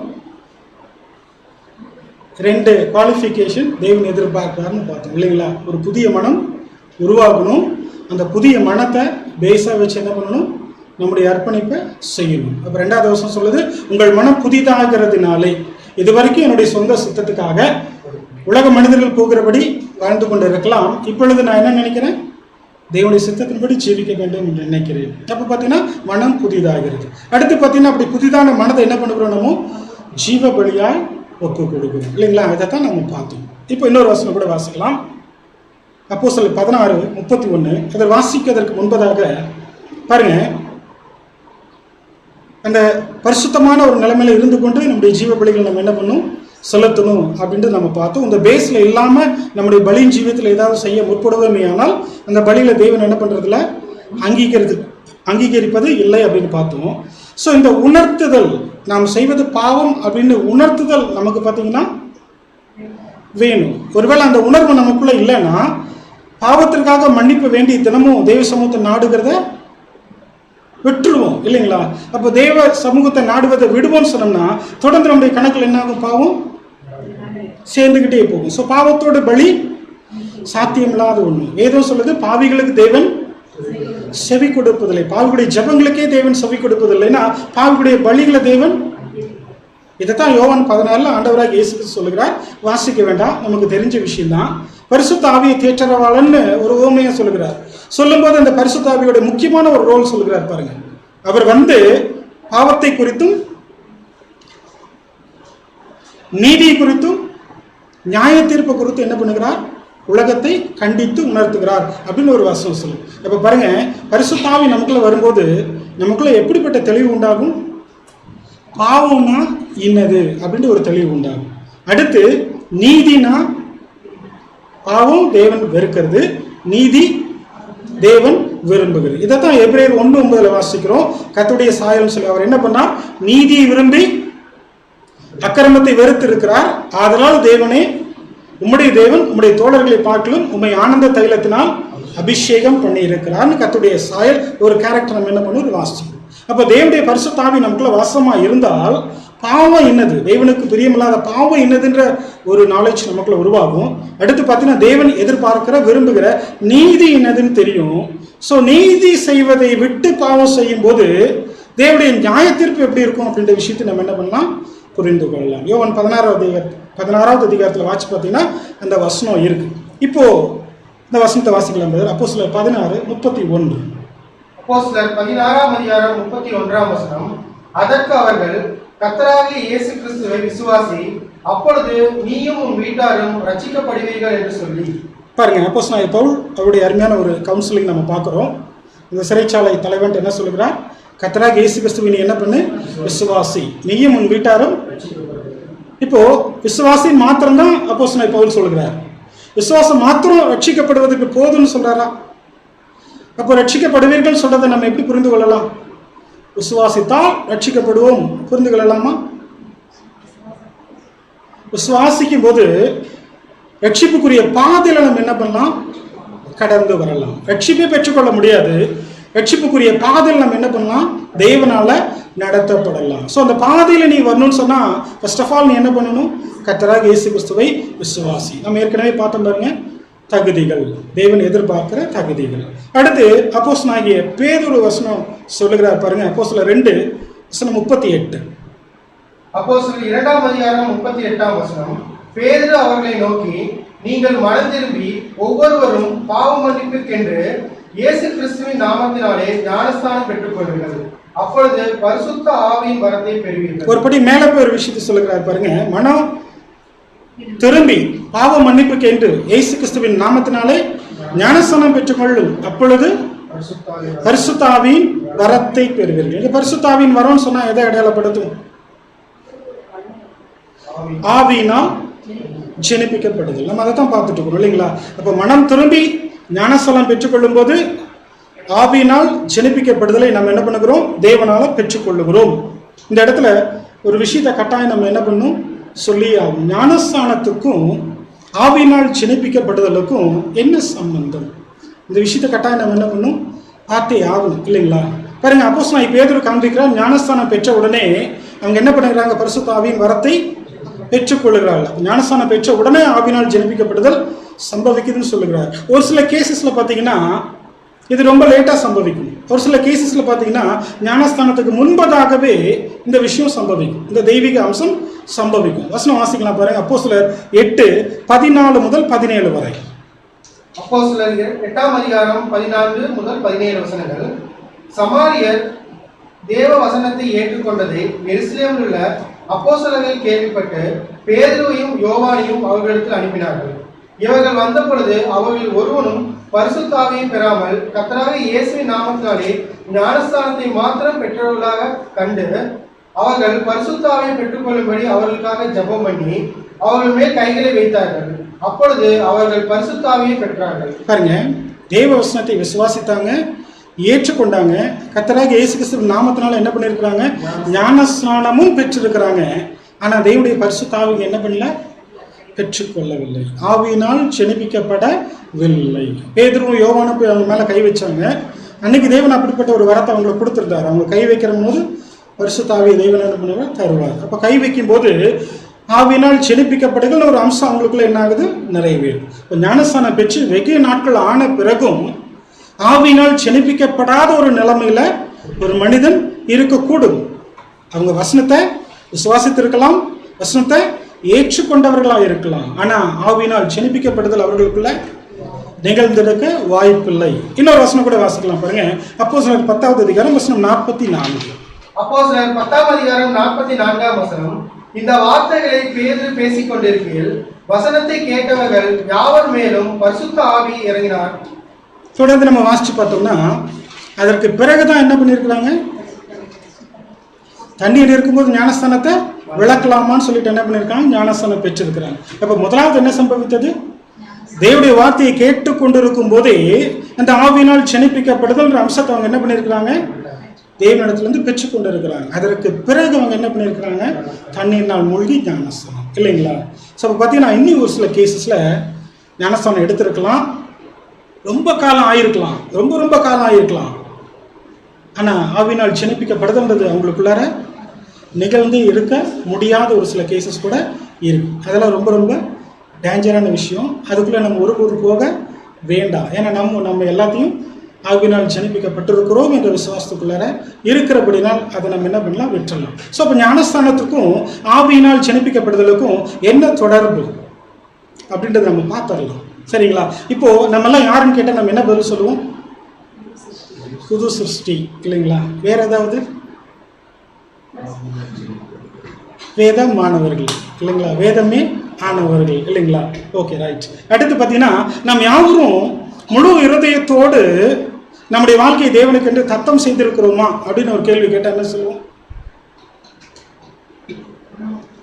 கட்டாயம் சொல்லிடுவோம் ஆமா அப்படின்னு இல்லைங்களா? இல்லை யோசிக்கிறீங்களா? இல்லை. அப்போ நம்ம வேத மாணவர்கள் புது சிருஷ்டிகள் அப்படின்னு கேட்டால் என்ன பண்ணிடுவோம்? டக்குன்னு ஆம்னு சொல்லிடுவோம். முழு இருதயத்தோடு நம்ம தேவனுக்கு என்று நம்முடைய வாழ்க்கையை தத்தம் பண்ணியிருக்கோமான்னு கேட்டாலும் என்ன பண்ணிடுவோம்? ஆமான்னு பதில் சொல்லிடுவோம் இல்லைங்களா? இப்போ ஒரு கேள்வி கொஞ்சம் மாற்றி கேட்கலாம். நம்ம யாவரும் ஆவியில ஜனிப்பிக்கப்பட்டிருக்கிறோமான்னு கேட்டால் முன்னாடி 2 கேள்விக்கு பதில் சொன்ன மாதிரி டக்குன்னு பதில் சொல்ல முடியுமா? மேபி விசுவாசத்தில் சொல்லலாம், ஆனால் அது உண்மையாக இருக்குமா? நம்ம தான் நம்மளை என்ன பண்ணணும், சோதித்து பார்க்கணும். யாரையும் ஹர்ட் பண்ணுற எண்ணத்தில் சொல்லலை. நமக்குள்ள அந்த ப்ராசஸ் பார்த்தீங்கன்னா உருவாகி இருக்கணும். இந்த ஸ்டடி பார்த்தீங்கன்னா வெறுமனே தேரட்டிக்கலாக மாத்திரம் இல்லை, ப்ராக்டிக்கலாக அது நமக்குள்ள ஒரு என்ன விளைவுகளை உண்டு பண்ணியிருக்குன்னு நாம என்ன பண்ணணும், சீர்தூக்கி பார்த்து கொள்ளணும். ஏன்னா அப்போஸ்தலனாகிய பவுல் சொல்லுகிறார், மாம்சமும் ரத்தமும் தேவனுடைய ராஜ்யத்தை சுதந்திரித்துக் கொள்ளாது, அழிவுள்ளதாக இது அழியாமை சுதந்திரித்துக் கொள்வது இல்லை அப்படின்னு சொல்லுகிறார் இல்லைங்களா? அப்போ பார்த்தீங்கன்னா கட்டாயம் நம்ம எப்படி இருக்கணும், அழியாமை ஜீவனை சுதந்திரித்துக் கொள்கிறவர்களா இருந்தோம்னா தேவனுடைய ஆவில ஜனிப்பிக்கப்பட்டிருக்கணும், தொடர்ந்து அந்த நிலைமையில நிலைத்து இருக்கணும், ஆவில பிழைக்கணும். அப்போ பார்த்தீங்கன்னா எந்த அளவுக்கு இதை பற்றி அறிவு, இந்த நாலேஜ் நமக்குள்ளார இருக்கும் இல்லைங்களா? அப்போ முதல் 2 கேள்விக்கு நம்ம சீக்கிரம் பதில் சொன்னோம். 3வது கேள்விக்கு நம்மளால பதில் சொல்ல முடியல. முதல் 2 கேள்வி கூட நம்மளால ஏன் ஆமாம்னு ஒரு பதில் சொல்ல முடிந்தது அப்படின்னு பார்த்தீங்கன்னா, ஞானஸ்தானம் எடுக்கிறது ஒரு மனிதனுடைய அர்ப்பணிப்புள்ள வாழ்க்கைக்கு அடையாளம்னு நம்ம பார்த்துட்டு இருக்கிறோம் இதுவரை. இதில் ஏதாவது மாற்றுக்கிறது இருக்கா? ஒரு மனிதன் 54 இல்லைன்னா ஒரு 60 கிளாஸ் கேட்டு முடித்த பிறகு அவர் என்ன பண்ணுகிறார், தேவனுக்கென்று தன்னுடைய வாழ்க்கையை அர்ப்பணிக்கிறார் இல்லைங்களா? ஸோ இந்த ஞானஸ்தானம் பண்ணும்போது அவர் தேவனுக்கென்று முழு இதயத்தோட அர்ப்பணிக்கப்பட்டவராக மாறுகிறார் அப்படின்னு நம்ம எல்லாம் என்ன பண்ணியிருக்கிறோம், விசுவாசிக்கிறோம். இது நம்முடைய பார்வை இல்லைங்களா? ஆனால் தேவன் எப்படி பார்க்குறாரு தெரியுங்களா? ஒரு மனிதன் அர்ப்பணிப்புள்ள ஒரு வாழ்க்கைக்குள்ள கடந்து வருகிறார்னா அதற்கு அடையாளமா நம்ம பார்க்கிறபடி ஞானஸ்தானத்தை தேவன் அடையாளமாக பார்ப்பது இல்லை. தேவன் எதை பார்க்கிறாருன்னா, எப்போ அந்த மனிதன் ஆவியினால ஜெனிப்பிக்கப்படுகிறாரோ அப்பதான் ஒரு அர்ப்பணிப்புள்ள வாழ்க்கைக்கு ஆயத்தமுள்ளவராக மாறுகிறார். அதனாலதான் நம்ம பார்த்தோம், ஞானஸ்தானத்துக்கு முன்பதாக கூட ஆவியினால் ஜெனிப்பிக்கப்பட்ட ப்ராசஸ் நடந்திருக்கு. ஞானஸ்தானம் எடுத்து ரொம்ப காலம் கடந்து கூட என்ன பண்ணிருக்குன்னா ஆவியினால் ஜெனிப்பிக்கப்பட்ட ப்ராசஸ் நடந்திருக்கு. அது முன்பதாக நடக்கலாம், மேபி அது பின்பதாக நடக்கலாம். ஆனால் தேவனுடைய பார்வை கட்டாயம் அது ஒரு மனிதனுக்குள்ளார நிகழ்ந்திருக்க வேண்டும். ஸோ அந்த ஆவியினால் ஜெனிப்பிக்கப்படுதல்ன்றது நிகழாம ஒருபோதும் என்ன பண்ண முடியாது, வெறுமனே ஞானஸ்தானத்தை மாத்திரம் நம்ம அடையாளமா காண்பிக்க முடியாது. ஒருவேளை ஞானஸ்தானம் மாத்திரம் அடையாளம் எடுத்துட்டோம்னா, இன்னைக்கு பாருங்க வேதமானவர்கள் மத்தியில் அநேக பிரிவுகள் இருக்கு. வேதமானவருடைய பிரிவுல ஏதாவது ஒரு ஐக்கியத்துல இந்த ஞானஸ்தானத்தை நிமித்தம் நாம் ஒரு அங்கமா ஆகலாமே தவிர கிறிஸ்துவோட சபையில நம்ம அங்கமா ஆகலாம்னு சொல்ல முடியுமா? கிறிஸ்துவோட சரீரமாகிய சபையில நம்ம அங்கமாய் மாறணும்னா தேவன் எதிர்பார்க்க அந்த ஆவியினால் ஜெனிப்பிக்கப்படுகிற தன்மை, அந்த அம்சம் நமக்குள்ள என்ன இருக்கணும், நிகழ்ந்திருக்க வேண்டும். இல்லைன்னா கிறிஸ்துவோட சரீரமாகிய சபையில நம்மளை அங்கமா என்ன பண்ண முடியாது. ஸோ ஞானஸ்தானம் பெற்றிருக்கிற ஒவ்வொருவரும் ஆவியில் ஜெனிப்பிக்கப்பட்டிருக்கிறார்கள் அப்படின்னு சொல்லிவிட முடியவே முடியாது. யார் கிறிஸ்துவை விசுவாசிக்கிறாங்களோ அந்த விசுவாசத்தினால நீதிமான் ஆக்கப்பட்டவர்களாக இருக்கிறார்களோ, அதாவது தங்களுடைய பாவங்கள் கிறிஸ்துவின் விலையேறப்பட்ட ரத்தத்தினால மன்னிக்கப்பட்டிருக்கிறதுன்ற உறுதிய நிச்சயத்தை பெற்றிருக்கிறாங்களோ, அந்த சுத்திகரிக்கப்பட்ட நிலைமையில நின்று தங்களுடைய ஜீவனை பலியாய் செலுத்துகிறார்களோ, அந்த அர்ப்பணிப்பு தேவன் பார்க்கிறார், ஏற்றுக்கொள்ளுகிறார். ஏற்றுக்கொள்ளுகிற அடையாளமாக தம்முடைய ஆவினால் அவங்களை என்ன பண்ணுகிறார், ஜெனிப்பிக்கிறார். இது 100% ஸ்பிரிச்சுவல் ப்ராசஸ். இதுல தங்களுடைய மாம்சத்துக்கு அதுல இடமே இல்லை. தேவனால், தேவனுடைய சித்தத்தினால், தேவனுடைய ஆவியினால் அவருடைய வார்த்தைகளை கொண்டு ஒரு புதிய சிந்தைய, புது சிருஷ்டின ஒரு கருவை அந்த மனுஷனுக்குள்ள தேவன் என்ன பண்ணுகிறார், உருவாக்குகிறார் அப்படின்னு பார்த்தோம். ஞானஸ்தானம் பண்ணுகிறவர் இந்த அளவுக்கு போதுமான அளவு அர்ப்பணிப்பின் சிந்தை இல்லாதவராக இருப்பார்னு சொன்னா கட்டாயம் தேவனால் அவரை ஜெனிப்பிக்க விருப்பப்பட்டாலும் முடியாது. Okay, right. அடுத்து ஜெனிப்பிக்கப்படுதலுக்கு ஒரு மனுஷன்ட்ட தேவன் 2 அம்சங்களை எதிர்பார்க்கிறான்னு பார்த்தோம். அதை தொடர்ந்து வேற ஏதாவது விஷயங்களை தேவன் எதிர்பார்க்கிறாரா? அதாவது ரொம்ப ஆழமான சத்திய அறிவு, ரொம்ப என்ன சொல்றதுன்னா ரொம்ப கடினமான ஊழியம் பண்ணணும் அப்படின்ற சில விஷயங்களெல்லாம் எதிர்பார்க்குறாருன்னு பார்த்தீங்கன்னா, பிரதர் ரசலோட வார்த்தையிலேருந்து பார்த்தீங்கன்னா இல்லவே இல்லை. ஏன்னா ஜெனிப்பிக்கப்படுதல் அப்படின்றது என்னன்னா, இட்ஸ் ஜஸ்ட் பிகினிங். அது ஒரு ஸ்டார்டிங் மாத்திரம் தான் இல்லைங்களா? ஸோ அது ஒரு ஆரம்பம் மாத்திரம் தான், அது முடிவு இல்லை. ஸோ ஆரம்பத்தில் தேவன் இவ்வளோ பெரிய பழுவை அவங்கள்ட்ட என்ன பண்ணுறதில்ல, எதிர்பார்க்கறது இல்லை. ரீப்ரண்ட் 4900 அப்படிதான் சொல்லுகிறார், ஆவில ஜெனிப்பிக்கப்படும் போது ஒரு கிறிஸ்தவனிடத்துல ரொம்ப ஆழமான விஷயங்களை குறித்து எதிர்பார்ப்பெல்லாம் இருக்காது, அந்த புரிதல் எல்லாம் அவங்களுக்குள்ளார இருக்காது. பட் பேசிக்கான விஷயங்களை குறித்து அவருக்கு என்ன இருக்கணும், அதுதான் அந்த 2 விஷயம் நம்ம பார்த்தோம். அந்த விஷயத்துல அவங்களுக்கு என்ன இருக்கணும், தெளிவு இருந்தே ஆகணும் அப்படின்னு சொல்லுகிறார். அந்த விஷயத்துல தெளிவு அவங்களுக்கு இல்லைன்னா கட்டாயம் அவங்களுக்குள்ளார அந்த அம்சம் நிறைவேற வாய்ப்பு இல்லை. ஓகே, அடுத்தபடியா பார்த்தீங்கன்னா, இப்ப ஆவியினால் ஜெனிப்பிக்கப்படுதலை நம்முடைய ஆண்டவராகிய இயேசு கிறிஸ்து மாம்சீகத்துல ஒரு குழந்தை உருவாகி பிறக்கிறதோட அடையாளப்படுத்தி பேசி இருக்கிறார். பேசினபடினால இந்த 2க்கு இருக்கிற சில பேரலல்ஸை நம்ம என்ன பண்ணலாம், ஸ்பிரிச்சுவலா பார்க்கலாம். இது ஒரு நிழல் பொருள் இல்லை, ஜஸ்ட் ஒரு கம்பேரிசன், நம்முடைய பெட்டர் அண்டர்ஸ்டாண்டிங்க்கு. ஆவினால் ஜெனிப்பிக்கப்படுதல்னா என்னன்றதுக்கு ஒரு நல்ல ஒரு அண்டர்ஸ்டாண்டிங்காக இந்த விஷயத்தை நம்ம என்ன பண்ணலாம், எடுத்துக்கொள்ளலாம். பாருங்க, சயின்ஸ் ஆகட்டும் மருத்துவம் ஆகட்டும், ஒரு குழந்தை உருவாகிறது எப்படி சொல்றாங்க, தாயினுடைய கருமுட்டை, தந்தையிட்டிருந்து உயிர், இது 2ம் சேரும் போது என்ன உருவாகுது, கருத்தரித்தல் இல்லைங்களா? ஒரு புதிய ஜீவனுக்கான கரு உருவாகுது இல்லைங்களா? இதே போல பாத்தீங்கன்னா, தேவ சித்தம் செய்ய வேண்டும் என்கிற ஒரு வாஞ்சை, அந்த ஏக்கம், அந்த மனதோடு கூட தேவனுடைய வார்த்தை இணையும் போது என்ன ஆகுது, புதிய சிந்தை, புது சிருஷ்டின்ற ஒரு கரு பார்த்தீங்கன்னா உருவாக்கப்படுதுன்னு பார்க்குறோம். அடுத்தபடியாக பார்த்தீங்கன்னா, ஒரு ஸ்திரீனுடைய வயிற்றில் அந்த சிசு எந்த விதத்தில் போஷிக்கப்படுது, கருத்தரித்த ஒரு ஸ்திரீனுடைய வயிற்றுக்குள்ள அந்த சிசு எந்த விதத்தில் போஷிக்கப்படுதுன்னு பார்த்தீங்கன்னா, அந்த தாயுடைய தொப்புள் கொடியின் மூலம் என்ன பண்ணுது, போஷிக்கப்படுது. அதுக்கு ஆகாரம் எப்படி போகுது, தொப்புள் கொடி மூலம் ஆகாரம் போகுது இல்லைங்களா? இதை ஸ்பிரிச்சுவலா எப்படி நம்ம புரிந்து கொள்ளலாம்னா, ஒரு மனுஷன் தான் பெற்றுக்கொண்டிருக்கிற அந்த புது சிருஷ்டியை வளர்த்தி எடுக்கணும்னா அவர் பெற்றுக்கொண்டிருக்கிற விசுவாசத்தினால மாத்திரம்தான் முடியும். ஒருவேளை போதிய அளவு விசுவாசம் அவருக்குள்ள இல்லைன்னா அவர் அந்த புது சிருஷ்டின்ற ஒரு கருவை பெற்றிருக்கலாம், ஆனால் அது என்ன பண்ண முடியாது, வளர்த்தி எடுத்து பிறத்தல் அப்படின்ற விஷயத்துக்குள்ள கொண்டு போக முடியாது அப்படின்னு நம்ம பார்க்கிறோம். அடுத்து பார்த்தீங்கன்னா, ஒரு ஸ்திரீனோட வயிற்றில் உருவான அந்த சிசு தண்ணீர் மற்றும் ரத்தம் கலந்த ஒரு படலத்தினால பாதுகாக்கப்படுதுன்னு சொல்றாங்க.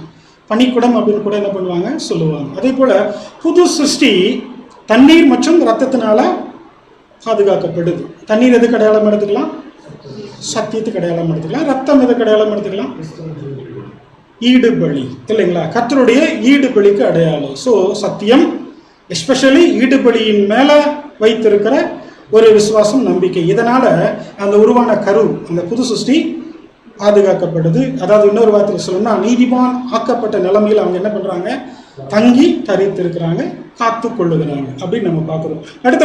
அடுத்து பார்த்தோம்னா, ஒரு ஸ்திரீயோட வயிற்றில் உருவான ஒரு கரு, அதுக்கு 2 ஆப்ஷன் இருக்கு. மேபி அது வளர்ந்து ஒரு குழந்தையாக பிறக்கவும் செய்யலாம், இல்லாம அது என்ன பண்ணலாம், அழிந்தும் போகலாம். கரிச்சிதைவு அப்படின்னு சொல்றாங்களா, அந்த மாதிரி அழிந்து கூட போகலாம். ஸோ 2 ஆப்ஷன் இருக்கு. அப்போ பார்த்தீங்கன்னா, ஒரு ஸ்திரீ தனக்குள்ள உருவான கருவை ப்ராப்பரா கவனிச்சு போஷித்து பாதுகாத்தாங்கன்னா கட்டாயம் அதை என்ன பண்ணும், வளர்ந்து ஒரு குழந்தையா பிறக்கும். ஒருவேளை போதிய ஊட்டச்சத்து இல்லாம கவனமின்மை அந்த மாதிரி இருந்தாங்கன்னா கட்டாயம் அந்த ஸ்திரீயோட வயிற்றுக்குள்ள இருக்கிற கரு வளர்வதற்கும் வளர்ந்து பிறப்பதற்கும் வாய்ப்பு இல்லாமல் போகும். அதே போலதான் பார்த்தீங்கன்னா, ஸ்பிரிச்சுவலா நாம் பெற்றுக்கொண்டிருக்கிற அந்த புதிய சிந்தை, இந்த புது சிருஷ்டியோட கரு நம்ம பெற்றுக்கொண்டிருக்கிறோம். ஆனால் அது வளர்ந்து ஆவியில பிறத்தல் அப்படின்றது எந்த அளவுக்கு ஊட்டச்சத்துள்ள ஆகாரத்தை நம்ம எடுக்கிறோம், எந்த அளவுக்கு தேவனுடைய வார்த்தையை நம்ம உட்கொள்ளுகிறோம், முறையான அளவுக்கு, சரியான அளவுக்கு, தொடர்ந்து எந்த அளவுக்கு அந்த போஷிப்ப தேவனிடத்துல நாம் பெற்றுக்கொள்ளுகிறோமோ அந்த அளவுக்கு நாம் பெற்றிருக்கிற கரு என்ன இருக்கும், வளரும், ஸ்ட்ராங்கா வளரும். அது ஒரு குழந்தையா முழு உருவம் அடைந்து பிறத்தல் சம்பவிக்கும். அப்போ போதிய கவனமின்மை, போதிய போஷாக்கின்மை, சரியாக முறையாக பராமரிக்கப்படாமல் இருந்துச்சு அப்படின்னா கட்டாயம் அது என்னாகும்? அது வளர்ந்து ஒரு ஜீவனாய் உருவாக முடியாது. வசனம் வாசிக்கலாம் பாருங்க. எபேசியர் 4வது அதிகாரம் வசனம் 11 மற்றும் 12. எபேசியர் 4ஆம் அதிகாரம் 11 மற்றும் 12ஆம் வசனம். மேலும் நாம் அனைவரும் தேவனுடைய குமாரனை பற்றும் விசுவாசத்திலும் அறிவிலும் ஒருமைப்பட்டவர்களாகி கிறிஸ்துவனுடைய நிறைவான வளர்ச்சியின் அளவுக்கு தக்க புருஷராகும் வரைக்கும் பரிசுத்தவான்கள் சீர்பொருந்தும் பொருட்டு சுவிசேஷ ஊழியத்தின் வேலைக்காகவும் கிறிஸ்துவின் சரீரமாகிய சபையானது பக்தி விருத்தி அடைவதற்காகவும். அப்ப பாருங்க, இந்த வசனம் சொல்லுது நம்ம எல்லாரும் எப்படி இருக்கணும்? கிறிஸ்துவனுடைய நிறைவான வளர்ச்சியின் அளவுக்கு தக்க பூரண புருஷராய் வளரணும். இதற்காகத்தான் பரிசுத்தவான்களை நாம் சீர்பொருந்து பொருட்டு இதற்காகத்தான் சபையில கர்த்தர் என்ன பண்ணியிருக்கிறார்? சிலரை அப்போஸ்தலர்களாய், சிலரை தீர்க்கதரிசிகளாய், சிலரை போதகராய். இப்போ சபையில் அப்போஸ்தலர்கள், தீர்க்கதரிசிகள், போதகர்கள் என்ன பண்ணுவாங்க? தேவனுடைய வார்த்தையை நமக்கு என்ன பண்ணுவாங்க? பகுத்து போதிக்கிறவர்களா இருப்பாங்க. அவங்கள்ட்ட வருகிற அந்த சத்திய ஆகாரத்தை நமக்கு என்ன தேவையோ அதை முறையாக எடுத்துக்கொள்ளணும், போதுமான அளவுக்கு எடுத்துக்கொள்ளணும். இதுதான் நமக்கு ஊட்டச்சத்து. எந்த அளவுக்கு அதை வாங்கி உட்கொள்ளுகிறோமோ, அதை நமக்குள்ளார பொருத்தி கொள்ளுகிறோமோ, அந்த அளவுக்கு நாம் பெற்றுக்கொண்டிருக்கிற அந்த புதிய சிருஷ்டி பலனுள்ளதாய் வளர வாய்ப்பு உண்டு, இல்லைங்களா? இன்னொரு வசனம் கூட வாசிக்கலாம் பாருங்க. எபிரேயர் 6வது அதிகாரம் வசனம் 4லிருந்து 6 வரை. எபிரேயர் 6ஆம் அதிகாரம் 4 முதல் 6 வசனங்கள். ஏனெனில் ஒரு தரம் பிரகாசிக்கப்பட்டும் பரம ஈவை ருசி பார்த்தும் பரிசுத்த ஆவியை பெற்றும் தேவனுடைய நல்வார்த்தையும் இனிவரும் உலகத்தின் பலன்களையும் ருசி பார்த்தும் மறுதலித்து போனவர்கள் தேவனுடைய குமாரனை தாங்களே மறுபடியும் சிலுவையில் அறைந்து அவமானப்படுத்துகிறபடியால் மனம் திரும்புவதற்கேதுவாய் அவர்களை மறுபடியும் புதுப்பிக்கிறது கூடாத காரியம். அவர்களை மறுபடியும் புதுப்பிக்கிறது, எவர்களை மறுபடியும் புதுப்பிப்பது கூடாத காரியம். ஒரு தரம் பிரகாசிக்கப்பட்டும் பரமேவை ருசி பார்த்தும் பரிசுத்த ஆவியை பெற்றும் ஆவியினால் செணிப்பிக்கப்படுகிற அனுபவத்தை, அம்சத்தை தேவனிடத்திலிருந்து பெற்றும் தேவனுடைய நல்வார்த்தையும் இனிவரும் உலகத்தின் பலன்களையும் ருசி பார்த்தும் மறுதளித்து போனவர்கள் போதிய கவனமின்மையால் தங்களுடைய ஜீவனை இழந்து போகிற நிலைமைக்கு கூட அவங்க போகிறதுக்கு வாய்ப்பு இருக்குது அப்படின்றத நம்ம பார்த்தோம். அடுத்து கடைசியாக இந்த பாடத்துக்கான ஒரு தலைப்பு நம்ம பார்த்து இந்த நாளுக்குரிய பாடத்தை நம்ம நிறைவு செய்யலாம். பாருங்க, ஆவியினால் செணிப்பிக்கப்படுதல் அப்படின்னா என்னன்னு பார்த்தோம், புரிந்து கொண்டிருப்போம் அப்படின்னு விசுவாசிக்கிறேன். இந்த விசுவாசத்தோடு கூட ஆவியினால் செணிப்பிக்கப்படுதலில் உள்ள மிக மிக ஒரு முக்கியமான கட்டத்தை நோக்கி நம்ம என்ன பண்ணலாம், கடந்து போகலாம். பாருங்க, குழந்தையோட பிறப்பை கர்த்தராகிய இயேசு கிறிஸ்து கம்பேர் பண்ணினபடினால் சில பேரல்ஸை பார்த்தோம். அதே மாதிரி மாம்சத்தில் குழந்தைய பிறக்கிற ஒரு விஷயத்தில் இன்னொரு விஷயத்தை கூட நம்ம எடுத்துக்கொள்ளலாம். பாருங்க, ஹியூமன் பர்த் ப்ராசஸில் 3 ஸ்டேஜ் இருக்குன்னு சொல்லுகிறாங்க. அதாவது 3 கட்ட நிலைகள் இருக்குது அப்படின்னு சொல்கிறாங்க. ஃபர்ஸ்ட் ஸ்டேஜ் என்னன்னு பார்த்தீங்கன்னா கருத்தரித்தல். அடுத்து பார்த்தீங்கன்னா அந்த சிசுவோட வளர்ச்சி நிலை. அடுத்து பார்த்தீங்கன்னா பூர்ண வளர்ச்சியோட அந்த குழந்தை பிறத்தல், பிரசவித்தல் அப்படின்னு சொல்கிறாங்க. இதை பார்த்தீங்கன்னா அப்படி நம்ம ஸ்பிரிச்சுவலாக லிங்க் பண்ணி இன்றைக்குரிய பாடத்தை நம்ம என்ன பண்ணலாம், நிறைவு செய்யலாம். பாருங்க, கருத்தரித்தல் அப்படின்னா இந்த கருத்தரிக்கிற அந்த காலகட்டம் கரு உருவானதுலேருந்து அதாவது ஃபர்ஸ்ட் 3 or 4 months அப்படின்னு சொல்கிறாங்க. ஸோ இந்த 3 அல்லது 4 மாதங்கள் வரைக்கும் இந்த கருத்தரிக்கிற ஸ்திரீவை பெரியவங்களாம் என்ன ஆலோசனை சொல்லுவாங்க, எங்கேயும் அதிகமாக பிரயாணப்படாதீங்க, இல்லைங்களா? எங்கேயும் அதிகமாக போகாதீங்க, தேவையில்லாத சாப்பிடாதீங்க, ரொம்ப ஸ்ட்ரெயின் பண்ண வேண்டாம் சொல்கிறாங்க, இல்லைங்களா? ஏன் சொல்கிறாங்க? அவங்களுக்குள்ளே இருக்கிற கரு என்ன பண்ணணும், வளரணும், இல்லைங்களா? அதற்காக தான் செய்யக்கூடாத விஷயங்களை அவங்க என்ன பண்ணுறாங்க, ஆலோசனையாக சொல்லுகிறாங்க. ஸோ இப்போ முதல் 3 to 4 மாதங்கள் வரைக்கும் பார்த்தீங்கன்னா அவங்க ரொம்ப ரொம்ப கவனமாக இருக்கணும், இல்லைங்களா? அடுத்து முதல் 3 அல்லது 4வது மாதத்திலிருந்து 9வது மாதம் வரை இருக்கிற காலப்பகுதியை என்ன சொல்லலாம், அந்த கரு வளர்ச்சி அடையக்கூடிய ஒரு நிலைன்னு சொல்லலாம், இல்லைங்களா? ஸோ இந்த நிலையில தான் அந்த கருவை சுமந்து கொண்டிருக்கிற அந்த ஸ்திரீ என்ன பண்ணுவாங்க, அந்த குழந்தையுடைய அசைவுகளை உணர முடியும், இல்லைங்களா? கை கால் ஆட்டுதுன்னு சொல்லுவாங்க இல்லையா, எட்டி உதைக்குதுன்னு சொல்லுவாங்க இல்லையா? ஸோ இந்த மாதிரி அசைவுகளை எந்த ஸ்டேஜில் உணர முடியும்னு பார்த்தீங்கன்னா இந்த செகண்ட் ஸ்டேஜ், இல்லைங்களா? ஸோ கருத்தரித்த நிலையில் தனக்குள்ளே இருக்கிற கருவை கட்டாயம் அந்த தாயினால் கூட என்ன பண்ண முடியாது, உணர முடியாது. வேறஸ் அந்த 2வது ஸ்டேஜில், இல்லைங்களா, வளர்ச்சி நிலையில் அந்த கரு என்ன பண்ணும், கொஞ்சம் கொஞ்சமாக வளரும், முதல் ஸ்டேஜ் இந்த 3 to 4 மாதம் பார்த்தோம் இல்லைங்களா, அந்த 4 மாதத்துல தான் முதல்ல கரு உருவாகும். கருவை தொடர்ந்து பார்த்தீங்கன்னா கண்கள், காது, மூக்கு அப்படின்னு பார்த்தீங்கன்னா ஒவ்வொரு இன்னர் அண்ட் அவுட்டர் ஆர்கன் உருவாகும். அப்புறம் பார்த்தீங்கன்னா ஒரு பர்ஃபெக்ட் சரீரம் பார்த்தீங்கன்னா உருவம் பெறும். ஸோ இது முதல் 3 அல்லது 4 மாதங்கள் பிடிக்கும்.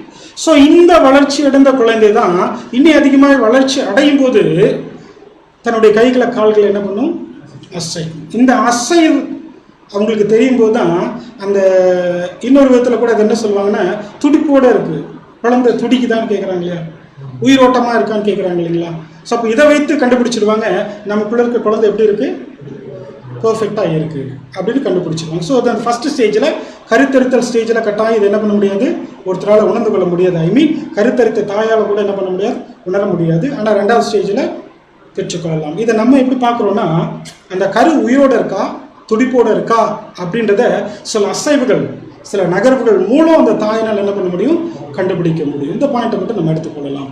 அடுத்து பார்த்தீங்கன்னா 3வது பிறத்தல், பிரசவித்தல்னு ஒரு ஸ்டேஜ். இது என்னன்னா 9 மாதங்கள் ஆன பிறகு போதிய வளர்ச்சி அந்த குழந்தை பெற்றுக்கொண்ட பிறகு இனி கர்ப்பப்பையில தங்க முடியாத ஒரு நிலைமை, அது என்ன பண்ணும், ஒரு குழந்தையாய் வெளி உலகத்துக்கு கொண்டு வரப்படும். இதுதான் பார்த்தீங்கன்னா என்னென்ன பிரசவித்தல் அப்படின்ற ஒரு ஸ்டேஜ். இதை ஸ்பிரிச்சுவலாக பார்த்து இந்த நாளுக்குரிய பாடத்தை நம்ம என்ன பண்ணலாம், நிறைவு செய்யலாம். ஸோ இப்போ கருத்தரித்தல் அப்படின்னா ஏற்கனவே நம்ம பார்த்துட்டோம், ஆவியினால் ஜெனிப்பிக்கப்பட்ட ஒரு நிலைமை. வசனம் வாசிக்கலாம். 1 யோவான் 5வது அதிகாரம் வசனம் 18. 1 யோவான் 5ஆம் அதிகாரம் 18ஆம் வசனம். தேவனால் பிறந்த எவனும் பாவம் செய்யான் என்று அறிந்திருக்கிறோம். தேவனால் பிறந்தவன் தன்னை காக்கிறான், பொல்லாங்கன் அவனை தொடான். தேவனால் பிறந்த எவனும் பாவம் செய்யான் அப்படின்னு அறிந்திருக்கிறோம் வசனம் சொல்லுது. இந்த தேவனால் பிறந்த அப்படின்றத நம்ம கொஞ்சம் மாத்தினோம்னா எப்படி படிக்கலாம்னா, தேவனால் ஜெனிப்பிக்கப்பட்ட எவரும் என்ன பண்ண மாட்டாங்க, பாவம் செய்ய மாட்டார்கள் என்று அறிந்திருக்கிறோம் இல்லைங்களா. ஸோ இப்போ பார்த்தீங்கன்னா இது தேவனால ஜெனிப்பிக்கப்பட்ட ஒரு நிலை. இந்த நிலையில் இருக்க ஒரு மனுஷன் கட்டாயம் பாவம் செய்ய முடியாது அப்படின்னு பார்த்தீங்கன்னா வேத வசனம் ரொம்ப தெளிவாக சொல்லுது. அடுத்து இன்னொரு வசனம் வாசிக்கலாம் பாருங்க. பிரசவித்தல், அந்த பிறக்கிற நிலைமைக்கு அடையாளமா ஒரு வசனம் வாசிக்கலாம். யோவான் 3வது அதிகாரம் வசனம் 3. யோவான் 3ஆம் அதிகாரம் 3ஆம் வசனம். இயேசு அவனுக்கு பிரதியுத்தரமாக, ஒருவன் மறுபடியும் பிறவாவிட்டால் தேவனுடைய ராஜ்யத்தை காண மாட்டான் என்று மெய்யாகவே மெய்யாகவே உனக்கு சொல்லுகிறேன் என்றார். பாருங்க, நிக்கோதேமிட்ட நம்முடைய ஆண்டவராக இயேசு கிறிஸ்து சொல்லுகிறார், ஒருவன் மறுபடியும் பிறவாவிட்டால். இந்த இடத்துல ஒருவன் மறுபடியும் ஜெனிப்பிக்கப்படாவிட்டால் தேவனுடைய ராஜ்யத்தை காண மாட்டான்னு சொல்றது ஆப்டா இருக்குமா? வாய்ப்பு இல்லை. ஏன்னா முன்னாடி கருத்தரித்த நிலைமை சொல்லுது, அது பிகினிங் ஸ்டேஜ்.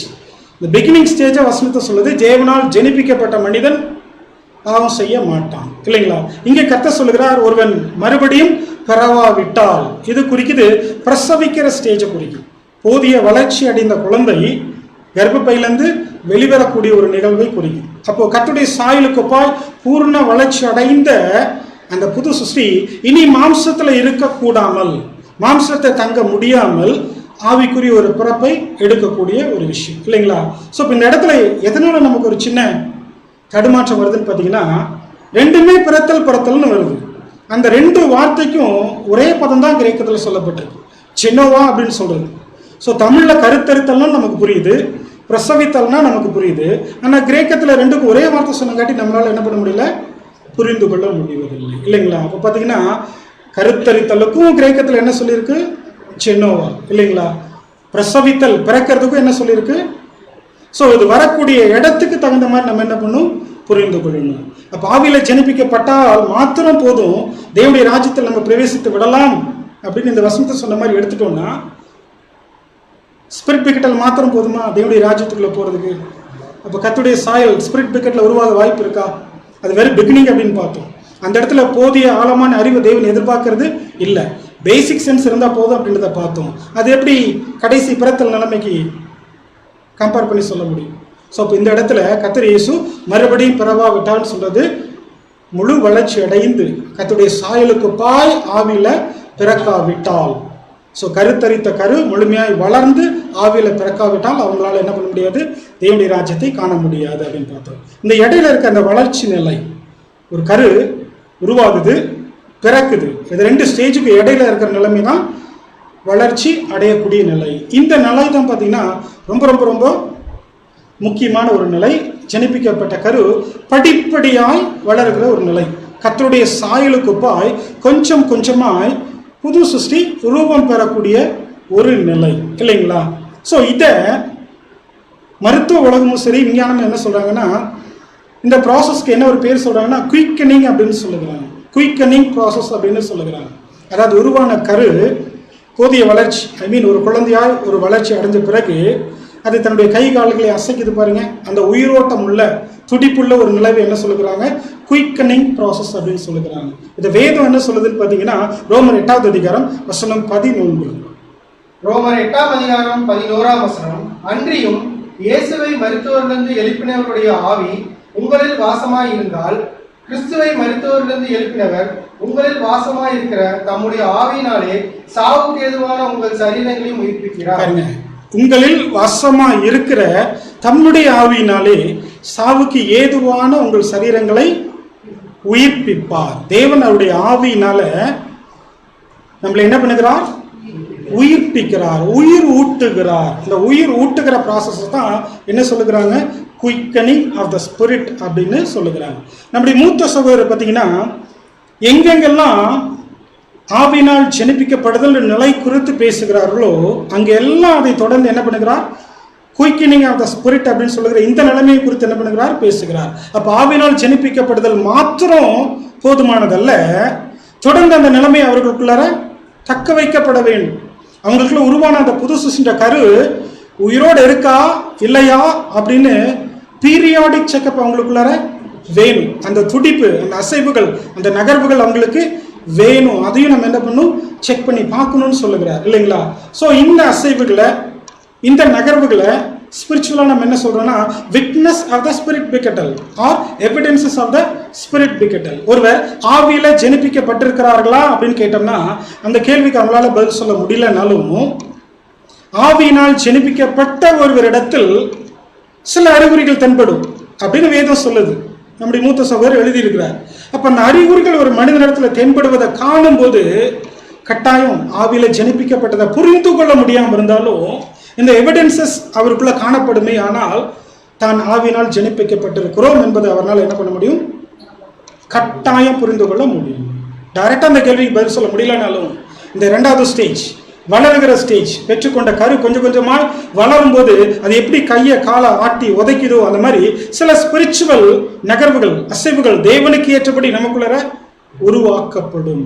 அந்த அசைவுகள் நமக்குள்ள எப்படி இருக்குன்னா நம்ம ஆவியில ஜெனிப்பிக்கப்பட்டிருக்கிறோம்ன்றதுக்கு ஒரு எவிடன்சஸா இருக்கு அப்படின்றத பார்க்கிறோம். இதுல இன்னொரு முக்கியமான விஷயத்தை நம்ம பார்க்கணும். நமக்குள்ள இந்த அசைவுகள், இந்த நகர்வுகள் இருக்கா அப்படின்னு நம்ம செக் பண்ணும்போது கட்டாயம் நமக்குள்ள மாத்திரம் தான் செக் பண்ணுவோம். ஒருபோது நம்ம இன்னொருத்தருக்குள்ளார செக் பண்ண முயலவே கூடாது. நான் ஆவியில ஜெனிப்பிக்கப்பட்டிருக்கிறேன்னா அதற்குண்டான அறிகுறிகள் எனக்குள்ள தென்படுதா, இதுதான் ரொம்ப ரொம்ப ஆரோக்கியமானது, தேவன் எதிர்பார்க்கறதும் கூட இல்லைங்களா? ஆனா இன்னொரு சகோதரனை நம்ம மனசுலயோ நேர்லயோ பார்த்துட்டு இவர் ஆவினால ஜெனிப்பிக்கப்பட்டிருக்கிறாரா, அப்ப ஆவியில ஜெனிப்பிக்கப்பட்ட ஒரு மனிதன் இப்படிப்பட்ட அறிகுறிகளை உடையவரா இருப்பார் அப்படின்ற அறிகுறிகளை அவரோட பொருத்தி பார்த்து இவர் ஜெனிப்பிக்கப்பட்டிருக்கிறார் இல்லை அப்படின்ற ஒரு முடிவுக்கு நம்ம என்ன பண்ணிடக்கூடாது. அப்படி போகிறது எப்படி இருக்கு அப்படின்னா பாருங்க, கருத்தரித்த ஒரு ஸ்திரீ தனக்குள்ள இருக்கிற அந்த கரு உயிரோடு இருக்கிறதான்னு பார்க்கறதை தவிர்த்து இன்னொருத்தருக்குள்ள இருக்கிற அந்த குழந்தை உயிரோடு இருக்கான்னு பார்க்கறதுக்கு சமமான ஒரு செயலாக இருக்கும். அதனாலதான் அப்போஸ்தலனாகிய பவுல் எந்த இடத்துல சொல்லும் போது என்ன சொல்கிறார், நம்மை நாமே நிதானித்தால் நாம், மற்றவர்களை நிதானித்தால் நாம் நியாயம் தீர்க்கப்பட மாட்டோம்னு சொல்லியிருக்கிறார். எந்த இடத்துல பேசினாலும் அவர் என்ன சொல்லுகிறார், உங்களை செக் பண்ணுங்க, உங்களை செக் பண்ணுங்க அப்படின்னு பார்த்தீங்கன்னா அவரவர்களை செக் பண்ணும் அப்படின்றத என்ன பண்ணுங்க சொல்லுகிறார். ஸோ இந்த பாடத்தோட கடைசிக்கு நம்ம கடந்து வந்துட்டோம். ஒரு கேள்வியோடு கூட இந்த பாடத்தை முடிப்போம். அதற்கு முன்பதாக நம்ம இதுவரைக்கும் என்ன பார்த்தோன்றதை ஒரு சின்ன ரிவைஸ் பண்ணிட்டு ஒரு கேள்வியோடு இந்த பாடத்தை முடிக்கலாம். பாருங்க, நம்ம ஆவியினால் ஜெனிப்பிக்கப்படுதல் அப்படின்னா என்னன்னு பார்த்தோம். ஒரு புதிய சிந்தை நமக்குள்ள உருவாகும் இல்லைங்களா? உலக மனுஷங்களை போல அல்லாமல் உருவாக்கின தேவனுக்கு பிரியமா என்னுடைய வாழ்க்கையில வாழ வேண்டும் என்கிற ஒரு புதிய மனது உருவாகிறது குறிக்கும். இந்த புதிய மனது தேவனுடைய வார்த்தையினால வழி நடத்தப்படுது அப்படின்னு பார்த்தோம் இல்லைங்களா? ஸோ இதோட முக்கியத்துவம் என்ன அப்படின்றத பார்த்தோம். ஏன்னா இது வெறும் சுவிசேஷத்துல மாத்திரம் நிகழ்கிற ஒரு நிகழ்வா இருக்கு. சுவிசேஷ யுகத்துக்கு முன்பதாகவும் இல்லை, அதற்கு பின்னாடியும் இல்லை. ஸோ நம்ம கூட இப்போ சுவிசேஷ யுகம் முடியக்கூடிய ஒரு காலப்பகுதியில் வாழ்ந்துட்டு இருக்கிறோம். அப்படின்னா ஆவியினால் ஜனிப்பிக்கப்படுதுன்ற தெய்வீக அம்சம் முடியக்கூடிய ஒரு காலப்பகுதியில் நம்ம என்ன பண்ணியிருக்கிறோம், வாழ்ந்து கொண்டு இருக்கிறோம். இப்போ கூட இதை குறித்து ஒரு தெளிவு நமக்குள்ள இல்லைன்னா கட்டாயம் நம்ம எப்படி தேவனோடு கூட இருக்க முடியும் இல்லைங்களா? தேவன் எப்படி இருக்கிறார், ஆவியா இருக்கிறார்னு வேதம் சொல்லுது.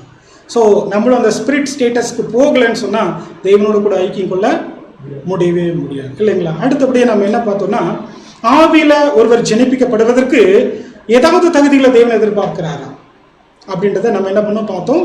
வேற ஒன்றும் இல்லை, தன் பாவி என்று உணரணும், தன்னுடைய பாவங்களுக்கு மன்னிப்பு கர்த்தரிடத்துல இருக்கு. விசுவாசத்தினால் நீதிமான் ஆக்கப்பட்ட நிலைமை. இந்த நீதிமான் ஆக்கப்பட்ட நிலைமை நம்ம என்னன்னு பார்த்தோம், பாவங்கள் மன்னிக்கப்பட்டிருக்கிறது உறுதிய நிச்சயத்தை அவர் என்ன பண்ணியிருக்கணும், பெற்றுக்கொள்ளணும் இல்லைங்களா? இது வெறுமனே தியரிட்டிக்கலாக மாத்திரம், இது பேசிக்கான ஒரு டாக்டர் தானே, எனக்கு இது தெரியுமே அப்படின்றது இல்லாமல் இந்த பேசிக்கான விஷயம் எனக்குள்ளார நான் அனுபவித்து இருக்கிறேனா, நான் பெற்றிருக்கிறேனான்னு நம்முடைய அனுபவபூர்வமாய் புரிந்து கொள்ளக்கூடிய ஒரு விஷயமா வரணும் இல்லைங்களா அப்படின்றத பார்த்தோம். அடுத்து பார்த்தீங்கன்னா, மாம்சத்தில் ஒரு குழந்தை பிறப்போட கூட ஆவியில் இந்த ஜனிப்பிக்கப்படுதுன்ற ப்ராசஸை கர்த்தராகிய இயேசு கிறிஸ்து கம்பேர் பண்ணபடினால் அதில் இருக்க சில பேரல்ஸை பார்த்தோம். தொடர்ந்து என்ன பண்ணோம், ஒரு மாம்சத்தில் குழந்தை பிறக்கிறதுக்கு உண்டான 3 ஸ்டேஜ், அது வந்து ஆவினால் ஜனிப்பிக்கப்படுதலோடு எப்படி கம்பேர் ஆகுது அப்படின்றது நம்ம என்ன பண்ணோம் பார்த்தோம். இப்போ கடைசியாக ஒரு கேள்வி, இந்த கேள்விக்கு சத்தமாக வெளியே கேட்குற மாதிரி நம்ம பதில் சொல்லனாலும் நமக்குள்ளார நம்ம என்ன பண்ணலாம்,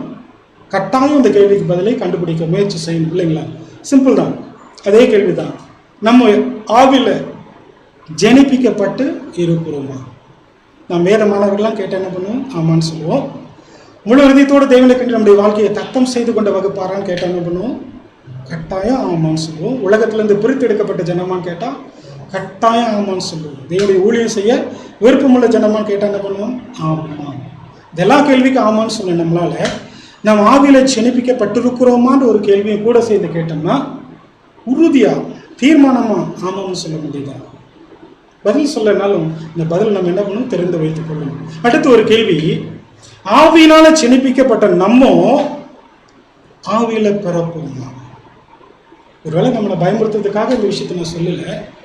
ஆவியினால் ஜனிப்பிக்கப்படுறது ஒரு தெய்வீக அம்சம் எனக்குள்ள உருவாகி இருக்கு. அதை தக்க வைத்துக் கொண்டு ஆவியில பிறத்தல்னு சொல்லி என்னோட கோர்ஸை முடிக்கிற விஷயத்த என்னால் செய்ய முடியும். இந்த 2 கேள்வி உங்களுக்கு முன்பதாக வைக்கிறேன். அதற்கான பதில் என்ன பண்ண, தேவனுடைய கிருபையோட தேடி பிடிங்க. பதில் வேற ஒன்றும் இல்லை. இந்த 2 கேள்வியும் நம்ம பார்த்த அந்த 2 பர்த் ப்ராசஸில் இருக்க ஸ்டேஜை அடையாளப்படுத்துது. முதல் கேள்வி ஃபஸ்ட்டு ஸ்டேஜ் கருத்தரித்தல், 2வது கேள்வி 3வது ஸ்டேஜ் பிறத்தல் பிரசவித்தலை அடையாளப்படுத்துது. இந்த 2 ஸ்டேஜுக்கும் உண்டான பதில் இடையில இருக்கிற செகண்ட் ஸ்டேஜை டிபெண்ட் பண்ணியிருக்கு. அதாவது செகண்ட் ஸ்டேஜ் என்னன்னு பார்த்தோம், குயிக்கனிங் ஆஃப் த ஸ்பிரிட் இல்லைங்களா, உயிர் ஓட்டம் உள்ள ஒரு நிலைமை. அப்போ ஆவினால் ஜனிப்பிக்கப்பட்ட ஒருவர் எந்த அளவுக்கு உயிர் துடிப்பாய் உயிரோட்டமாய் தேவனுடைய காரியங்கள் இருக்கிறாரோ அந்த அளவுக்கு அவருடைய கருவை அவரால் என்ன பண்ண முடியும், வளர்த்து எடுத்து பிறத்தல் ஒரு ப்ராசஸ்க்குள்ளே கொண்டு போக முடியும். இதுதான் ஆக்சுவலி பதில். ஆனால் அந்த குயிக்கனிங் ஆஃப் த ஸ்பிரிட் அப்படின்றத என்ன பண்ணுறாங்க, நிறைய அறிகுறிகள் காண்பிக்கிறாங்க. ஒரு மனிதன் ஆவினால் ஜனிப்பிக்கப்பட்டிருந்தால் அவர்கிட்ட நிறைய அறிவுறுகள் தென்பட வேண்டும் அப்படின்னு வேதம் நிறைய விஷயங்களை சொல்லியிருக்கிறதா நம்முடைய மூத்த சகோதரர் சொல்லியிருக்கிறார். அதை கர்த்தருக்கு சுத்தமானால் அடுத்து ஒரு பாடமாய் பார்ப்போம். எந்த அளவுக்கு அந்த அறிகுறி நமக்குள்ளர ஆரோக்கியமாய் தென்படுகிறதோ, எந்த அளவுக்கு என்ன சொல்றதுன்னா ஆசிரியேஷன் இல்லாமல் அது நமக்குள்ளர தென்படுதோ அந்த அளவுக்கு கட்டாயம் இந்த ஆவியல் பிறத்தல்ன்ற ப்ராசஸையும் நம்ம என்ன பண்ண முடியும், நிறைவேற்றி முடிக்க முடியும். தேவனுடைய கிருபையினால் இந்த அளவுக்கு சில விஷயங்களை பார்க்க தேவன் உதவி செய்திருக்கிறார். தொடர்ந்து மற்ற கேள்விகளுக்கும் பதில் கண்டுபிடிக்க தேவன் நமக்கு உதவி செய்வாராக. தேவனுடைய நாமம் கிறிஸ்து மூலமாக சதா காலங்களுக்கு மகிமைப்படுவதாக. ஆமென்.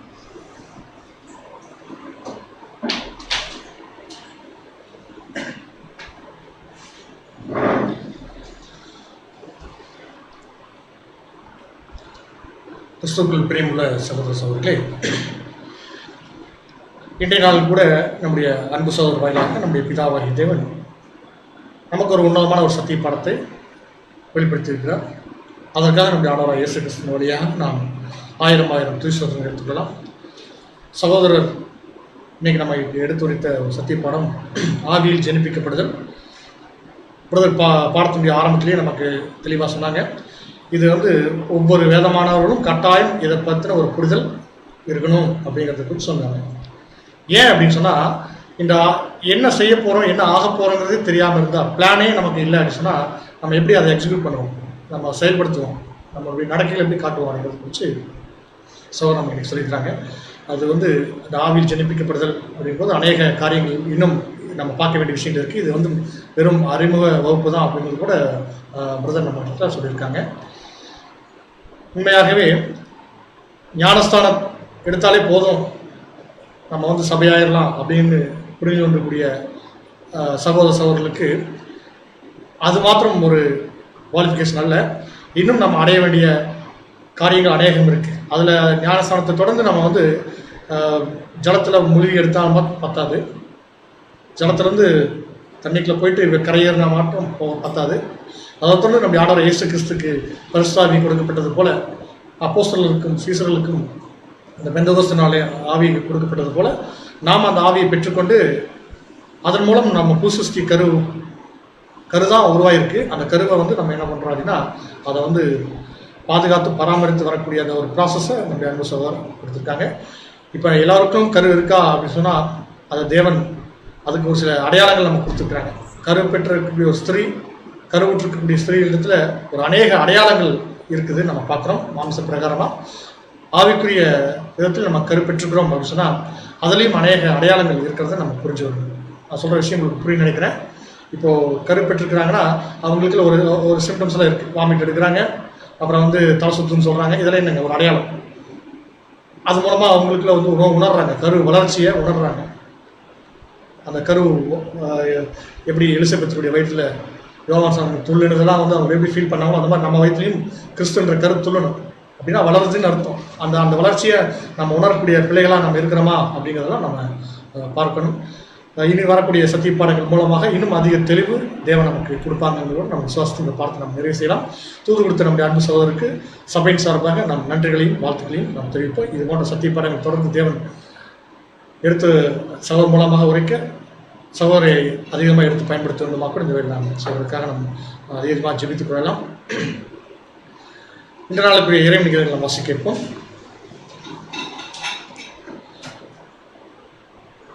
இறைவன் நிகழ்ச்சிகள் 1 யோவான் 3ஆம் அதிகாரம் 18வது வசனம். என் பிள்ளைகளே, வசனத்தினாலும் நாவினாலும் அல்ல, கிருபையினாலும் உண்மையினாலும் அன்பு கூற கடவோம். இதற்குரிய விளக்கம்: நேசிப்பது என்பது நம்முடைய தனிப்பட்ட காரியம். ஆயினும் நாம் ஒவ்வொருவரும் இந்த சோதனைக்கு உட்படுத்தப்படுகிறோம். இந்த சோதனையிலே நாம் தேவனிடத்தில் செய்து கொண்ட பிரதிஷ்டைக்கு உண்மையுள்ளவர்களாக இருக்கிறோமா இல்லையா என்பதை நாம் சகோதரத்தில் காண்பிக்கிற உண்மையான செய்கைகளில் நிரூபிக்க வேண்டும். நாம் நம்முடைய சகோதரத்தில் சத்தியத்திற்காகவும் தேவ உடன்படிக்கையின்படியையும் மெய்யாகவே நம்முடைய ஜீவனையும் கொடுக்க சித்தமுள்ளவர்களாக நம்முடைய கர்த்தராகிய இயேசுவின் அன்பில் பேச்சிலே அல்ல, இருதயத்தில், மனதில், சிந்தனையில், சொல்லில் இப்படிப்பட்டவர்களாக இருக்க ஒருவர் பாரத்தை ஒருவர் தாங்கி ஒருவருக்காக ஒருவர் ஜெபித்து இவ்விதமாய் நம்முடைய போதகரும் குருவுமாகிய கிறிஸ்து இயேசுவின் ஆவியில் நிறைந்து சகோதர சிநேகத்தை வளர்க்க கிடுவோம் என்பதே ஆமென். இன்றைய நாளுக்குரிய இறுதி ஜெபத்தை நம்முடைய அன்பு சகோதரர் ஜேம்ஸ் பாஸ்கர் அவர்களை வந்து ஜெபிக்கும்படியாக சகோதரி அன்புடன் அழைக்கிறோம். ஜெபத்தை தொடர்ந்து ஒரு சில அறிவிப்புகளையும் சகோதரி கொடுப்பார். அந்த அறிவிப்புகளோடு இந்த நாளுக்குரிய கூடுகை தேவ சமாதானத்தோடு நிறைவேறும் என்பதை சபையாருக்கு அறிவிப்பு. ஜெபம் செய்வோம். வானாதி வானங்களில் வீற்றிருந்து பூமியில் உள்ள மணமக்களாகி எங்களை கண்ணோக்கி பார்ப்போம். ஒவ்வொரு நாளும் இரக்கத்தோடும் அன்போடும் சமாதானத்தோடும் சத்தியத்தோடும் சகோதர அன்போடும் வழிநடத்தி வரும் அன்பான பரப்பத்திற்கு மீண்டுமாக இந்த நாளுக்காக நாங்கள் நன்றி செலுத்துகிறோம். இந்த நாளிலும் கூட காலை முதல் இந்த நேரம் வரையிலும் உங்களுடைய தைரிய சித்தத்தின்படி எங்கள் ஒவ்வொருவருக்கும் தேவையான பாதுகாப்பினை தேவரின் தம்மை படத்திலிருந்து கொடுத்து சந்தோஷத்தோடும் சமாதானத்தோடும் உங்களுடைய வழியில் நடக்க செய்த கிருபிக்காக நன்றி தகப்பனே. அது மட்டுமல்ல தகப்பனே, சாயந்தர நேரத்தில் நாங்கள் ஒன்றாக கூடி உம்முடைய வசனங்களை நாங்கள் தியானிப்பதற்கும் கேட்பதற்கும் வேதத்தில் புதைத்து வைத்திருக்கக்கூடிய அநேக புதை பொருள்களை நாங்கள் பெற்றுக்கொண்டு எங்கள் வாழ்க்கையில் உங்களுக்கு பிரியமாக ஜீவிப்பதற்கும் தரக்கூடிய தயவுக்காக மீண்டுமாக நன்றிகளை தெரிவிக்கிறோம் தகப்பனே. இதை கேட்ட நாங்கள் ஒருபோதும் இந்த வசனத்தை விட்டு விலகாமல் நீர் எங்களுக்கென்று நியமித்திருக்கக்கூடிய இந்த பந்தய பொருளை பெற்றுக்கொள்வதற்கு தேவையான தகுதியை வசனத்தின் மூலம் பெற்றுக்கொண்டு நல்ல சோதனைகள் போராட்டங்களின் மூலம் பக்குவப்பட்டு நீர் எதிர்பார்க்கும் அந்த நிலைமைக்கு நாங்கள் சென்றடைய எங்களுக்கு கிருபை தர வேண்டும் என்று உங்களிடத்தில் கெஞ்சுகிறோம் தகப்பனே. தேவரீர் தாமே வரக்கூடிய காலத்தில் இன்னும் அதிகப்படியான சத்தியங்களையும் இன்னும் அதிகப்படியான பாடுகளையும் பிரயாசங்களையும் எங்களுக்கு கொடுத்து அதன் மூலம் உம்முடைய பிள்ளைகளாக நாங்கள் இந்த பூமியில் ஜீவித்து மனுஷர் எங்களுடைய நற்கிரியைகளை கண்டு பரலோகத்தில் இருக்கக்கூடிய உண்மை மகிமைப்படுத்தபடி எங்கள் நற்கிரியைகள் மற்ற ஜனங்களுக்கு பிரகாசமாக இருக்க கிருபை தர வேண்டும் என்று உங்களுக்கு கெஞ்சுகிறோம். மீதியான நேரங்கள் எல்லாவற்றும் ஒரு பாதத்தில் வைக்கிறோம். யார் யாருக்கு என்னென்ன தேவை என்பதை நாவிலிருந்து சொல் பெறுவதற்கு முன்னமே தேவரீர் அறிந்திருக்கிறீர். ஏற்ற காலத்தில் ஏற்ற ஆசீர்வாதங்களை ஒவ்வொருவருக்கும் தனித்தனியாக உடைய தெய்வீக திட்டத்தின்படி சந்தோஷத்தோடும் சமாதானத்தோடும் கொடுத்து வருகிறீர் தகப்பனே. விசேஷமாக இந்த கடைசி காலத்தில் ஜீவிக்கக்கூடிய எங்களுக்கு இன்னும் அதிகப்படியான சத்தியத்தையும் அதிகப்படியான பாடுகளையும் கொடுத்து எங்களை பக்குவப்படுத்துகிற தகப்பனே. இதையெல்லாம் தொடர்ந்து வரக்கூடிய காலத்தில் கொடுத்து எங்களை ஆசீர்வதிக்க வேண்டும் என்று இந்த மன்றாட்டுகளை எல்லாம் எங்கள் ஆண்டவரும் இரட்சகரும் மனக்குலத்தின் மீட்பரும் இருக்கிற இயேசு கிறிஸ்துவின் இனிய நாமத்தில் உமது கிருபை நிறைந்த பொற்பாதம் பணிந்து கெஞ்சி மன்றாடுகிறோம் எங்கள் ஜீவனுள்ள நல்ல தந்தையே. அன்புக்குரிய சகோதர சகோதரிகளே, விசேஷ அறிவிப்புகள் எதுவும் இல்லை. வழக்கம் போல் நாம் தேவனுடைய சித்தப்படி ஒவ்வொரு நாளும் மாலையில் கூடி சத்தியத்தை கேட்பது போல நாளை தினத்திலும் நாம் கேட்க இருக்கிறோம். மீண்டும் நாளை மாலை 7:15 நாம் அடுத்த ஒரு சத்தியத்தோடு நாம் சந்திப்போம். தேவன் நம் அனைவரையும் ஆசீர்வதித்து வழிநடத்துவாராக. ஆமென்.